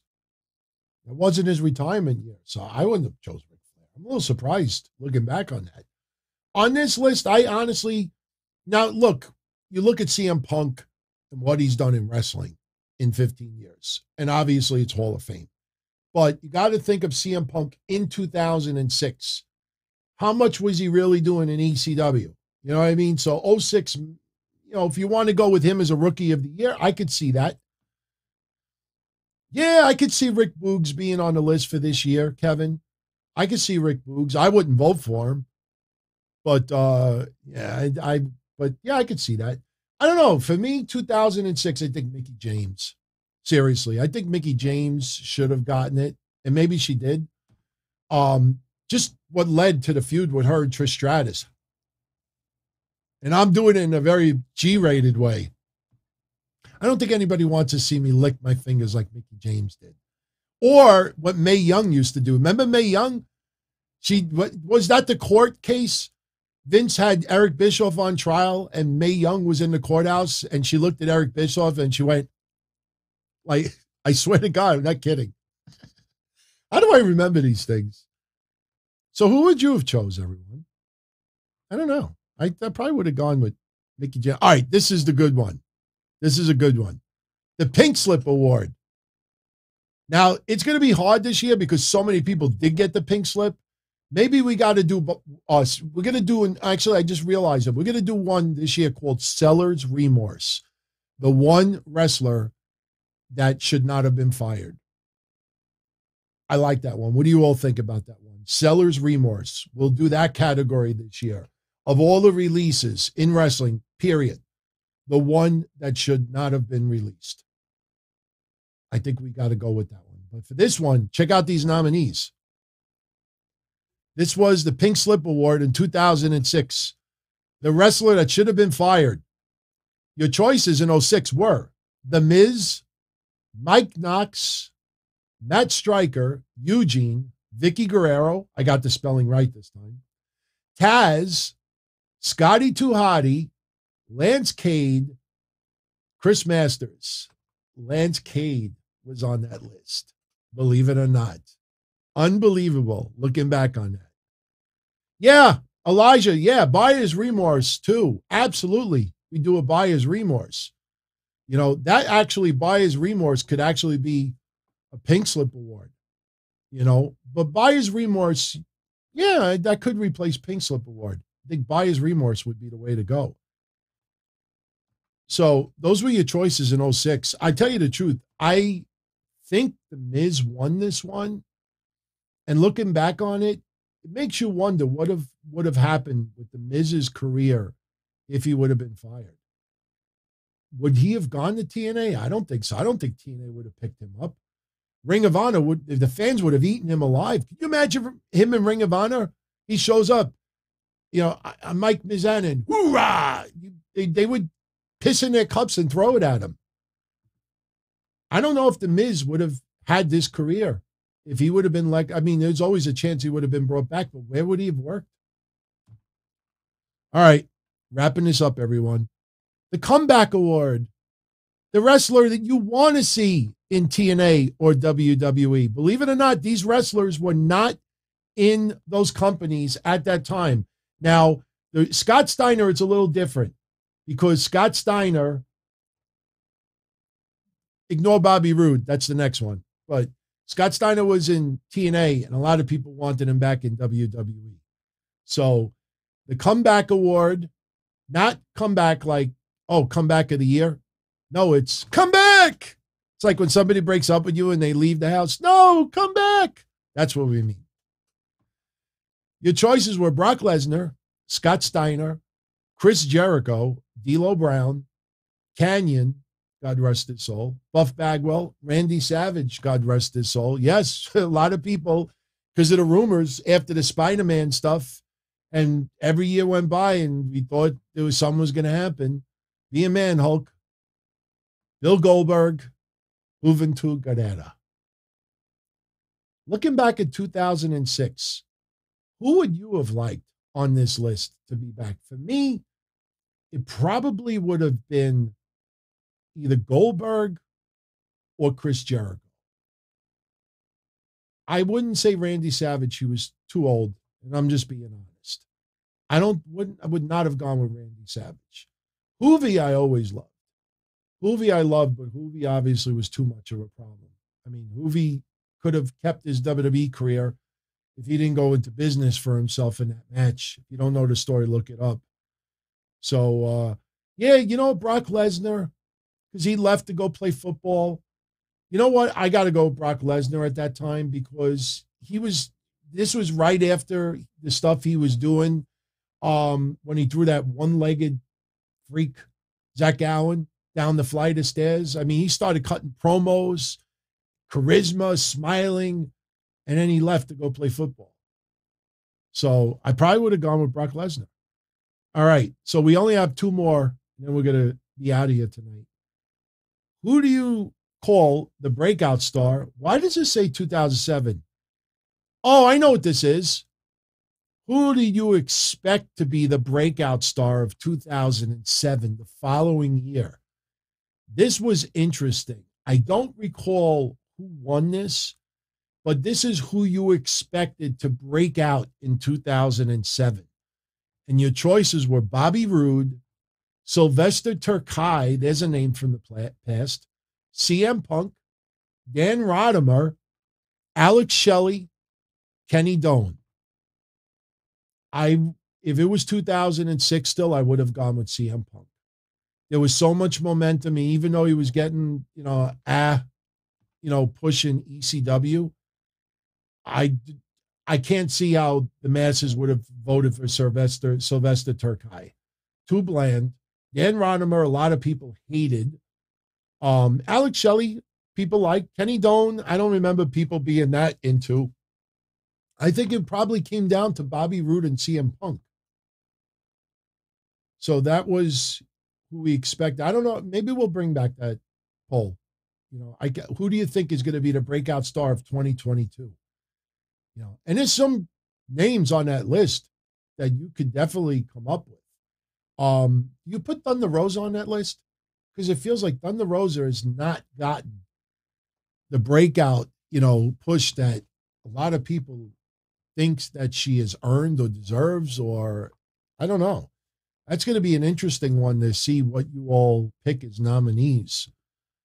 So finally, I don't know if we're going to bring this one back, but this one was more for us. And this was for you to choose our New Year's resolution.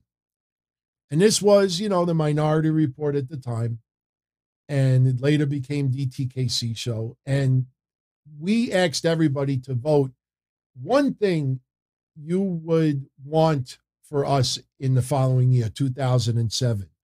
And the choices were to cover indie wrestling on the website, to post more pictures and media, to post more hotline reports online, because we were still doing hotline reports at that time, cover Ring of Honor on the website, drop all charges against PW Spyware, that's an inside joke, do interviews, cover Japanese wrestling, do weekly trivia contests, or don't change a fucking thing. I think Post Hotline Reports actually won it at that time. But, yeah, I would have been fine with don't change a fucking thing. That means we don't have to do any extra work. So, yeah, so those were your awards from 2006.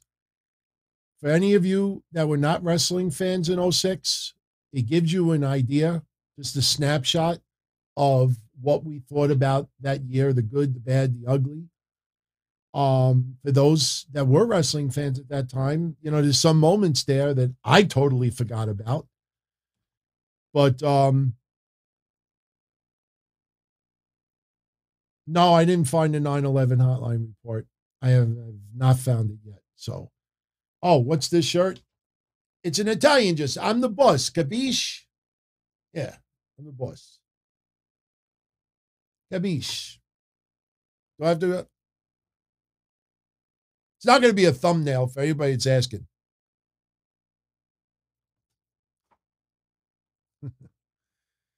One of our great viewers bought me this shirt. And he said, he goes, pick one of these shirts. I go look at it and there's 3. And I'm like, I want all 3.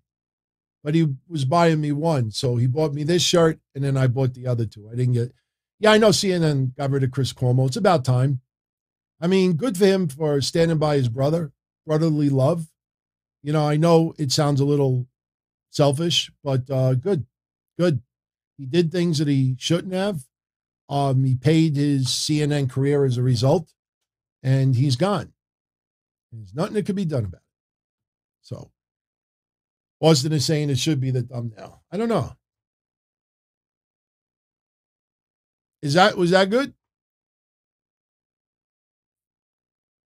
Now, see, if I go like that, then go.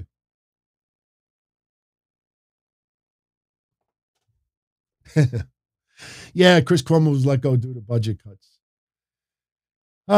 Guys, gals, it's been real. We went a little bit longer because we got into some reminiscing of movies, wrestling videos, video games, awards. It was a fun episode. I tell you, it's a great episode when the only notes that I really have in front of me are just award categories. So, everyone, if you're going to tune into NXT War Games tomorrow, I honestly think it's going to be a fun little show. It's not going to be a long show. I expect it to be done by 10:30 at the latest. So if you're around tomorrow night, I'm going to come up here, very quick recap. There's only 5 matches scheduled. They may add another match and there might be a little surprise tomorrow, but not anything that's going to eat up a lot of time. I think tomorrow the big conversation is going to be black and gold, old school versus new school. And then I'm convinced that Duke Hudson will get his head shaved. There's no way they're going to shave, Cameron Grimes. That's career suicide. It's not happening. Especially if you go back and you look at that segment, you look at him superimposed without hair, there's no way. So, yeah, I want to see what Braun Breaker does. It's going to be a fun little show. Just keep in mind when you watch it, this is still developmental. Some wrestlers are much higher on the food chain than others. Some are still trying to find their way. So if something tomorrow looks a little, just remember it's developmental. And, these guys and gals are trying. And look, if you have someone who's more of a veteran screwing up big time, yeah, those people I think deserve the criticism. But when you got someone who is still trying to learn and hone their craft and improve it, you got to give them a little bit more of a leash. I think out of everything tomorrow, I want to see what happens with Joe Gacy. I want to see if he wins that championship. Very curious to see if he wins that championship. So, all right, everyone. I am going to get out of here. I want to thank you all for hanging out tonight for a little while. And on the way out, if you enjoyed the show, hit that thumbs up. As always, much appreciated. And if you want, stop by tomorrow for a little bit of NXT War Games recap. If not, I'll see you Monday with Mish, Breakfast Soup Raw. And also, for those that are into the retro shows that want more retro shows. I posted 2 over the last 2 days, and I have another one that's going to go up either tonight or tomorrow that I boosted up the audio, cleaned it up a little bit. So that'll be going up. And you know what's great about the one I'm putting up? And I'll leave you with this. For those out there that are fans of Cody Rhodes, the episode I'm putting up is from 2007. And during this episode, Cody Rhodes is brought up, I think, at least 2 times. And this was right at the very beginning of his WWE career. And you'll be really, really interested to hear our initial thoughts about Cody Rhodes if we thought he had a big future in wrestling. And I'll give you a little spoiler. We actually praised him quite a bit. You listen to it, it's pretty interesting when you realize, you know, we're talking about 15 years ago. So, you know, it's interesting, Cody Rhodes. And the one I put up a day or 2 ago, we talked about Johnny Ace, John Laurinaitis, and how he was the one that was calling everyone to fire everybody. So it's pretty wild. And that episode's 2005. So that episode is almost 17 years ago. And you'll hear on that episode us talking in detail about John Laurinaitis being the asshole that's calling everybody to fire them. Now he does a text message sometimes. But interesting to see 17 years later, and he's still doing the same thing. So, all right, everybody. Thank you for hanging out tonight. Be well. Stay safe as always. And I'll see you tomorrow night, either right after NXT War Games, or I will see you Monday with Mish right after Raw. Monday's going to be a fun show. Monday, we got Big E versus Kevin Owens in a cage, non-title. You almost feel like Kevin Owens has got to win it to give that suspension of disbelief that Big E could lose a match. If you think of WWE mentality, that seems to be the way to go. And if Kevin Owens wins, watch all the people online that act like they didn't expect it, like, oh, this is horrible booking. Don't be surprised if that happens. Edge will be on Miz TV. Let's pay attention and see if Beth Phoenix gets involved in any capacity. It may not happen this Monday, but in the very near future, Beth Phoenix, you know, we talked about it on Wednesday. You know, her leaving NXT, it's not leaving a sinking ship. She's got a country music career that she just started. She's got a family that she wants to spend more time with. And now with Edge having this feud with Miz and Maurice being in the picture, somebody needs to offset Maurice, and I think Beth Phoenix will be returning to the wrestling ring. So look out for that. And what else do we have tomorrow? There was, do I have it in front? Yeah, I do have it in front of me. There was something else happening. I got it here. It was Becky Lynch. That's right. Against Liv Morgan. Women's Championship. None against Liv. Mish and I had an interesting debate last week. You know, I'm a fan of Liv. I think a year from now, we'll talk about her possibilities as women's champion. I just think it's a little too soon right now. Even though, you know, the fantasy of her winning the WWE Raw Women's Championship or Ruby Soho winning the TBS Women's Championship, not the right time. Not the right time. And I'm waiting for some asshole. If Ruby Soho wins the TBS Championship, I'm going to wait for some asshole that'll turn around and say that the plans were for Liv Morgan to win the Raw Women's Championship, but the idea that Ruby Soho could very well become AEW TBS Women's Champion and Liv being the Raw Women's Champion, that WWE purposely nixed it. So the two, some asshole's going to write that. I guarantee you some asshole's going to write that. So, all right, everybody. In Harrisby, I don't acknowledge any individual douches. There's a lot of douches out there, and a lot of people troll and write dumb stuff to get attention. So, no, I've read a lot of dumb shit written towards people's ways, and I don't give them attention. If it catches fire and everybody starts using that for, you know, tweet banging, then, you know, I'll address it in a different way. But individual assholes being assholes. There's a lot of people that just absolutely are jealous of other people's, appreciation, love, support, success. That girl Jessie is battling life-threatening issues right now. And some people are extremely jealous that so many people, even in wrestling, are showing love to her. So I just write those people that are haters off. So, and you should too. All right, everybody. I'm out of here. Good night, everybody. As far back as I can remember, I always wanted to be a podcaster. For me to live any other way was nuts. To me, those goody-good people who worked shitty jobs for bum paychecks and took the subway to work every day and worried about their bills were dead. I mean, they were suckers. They had no balls. If I wanted something, I just took it. I ran everything. I paid the bills. I paid the host. I even paid the masked maniac. Everybody had their hands out. Everything was for the taking. We always called each other good fellas. You would always hear from somebody. You're gonna like Don Tony. He's alright. He's a good fella. He's one of us. But if you're part of my crew, nobody ever tells you they're gonna get rid of you. It doesn't happen that way. There weren't any arguments or curses like in the movies. See, your haters come with smiles. They come as your friends, the people who've claimed they care the most for your life. And now that's all over. And that's the best part. Today everything is different. There's lots of action. I don't have to wait around for everything like everyone else. Oh, I didn't get the vaccine? Fuck you, vaccine me. Oh, your delivery guy has COVID? Fuck you, feed me. Right after I moved here, I ordered egg noodles and ketchup, and I got spaghetti with meat sauce. I'm no longer an average nobody, while they get to live the rest of their lives like a bunch of schnooks.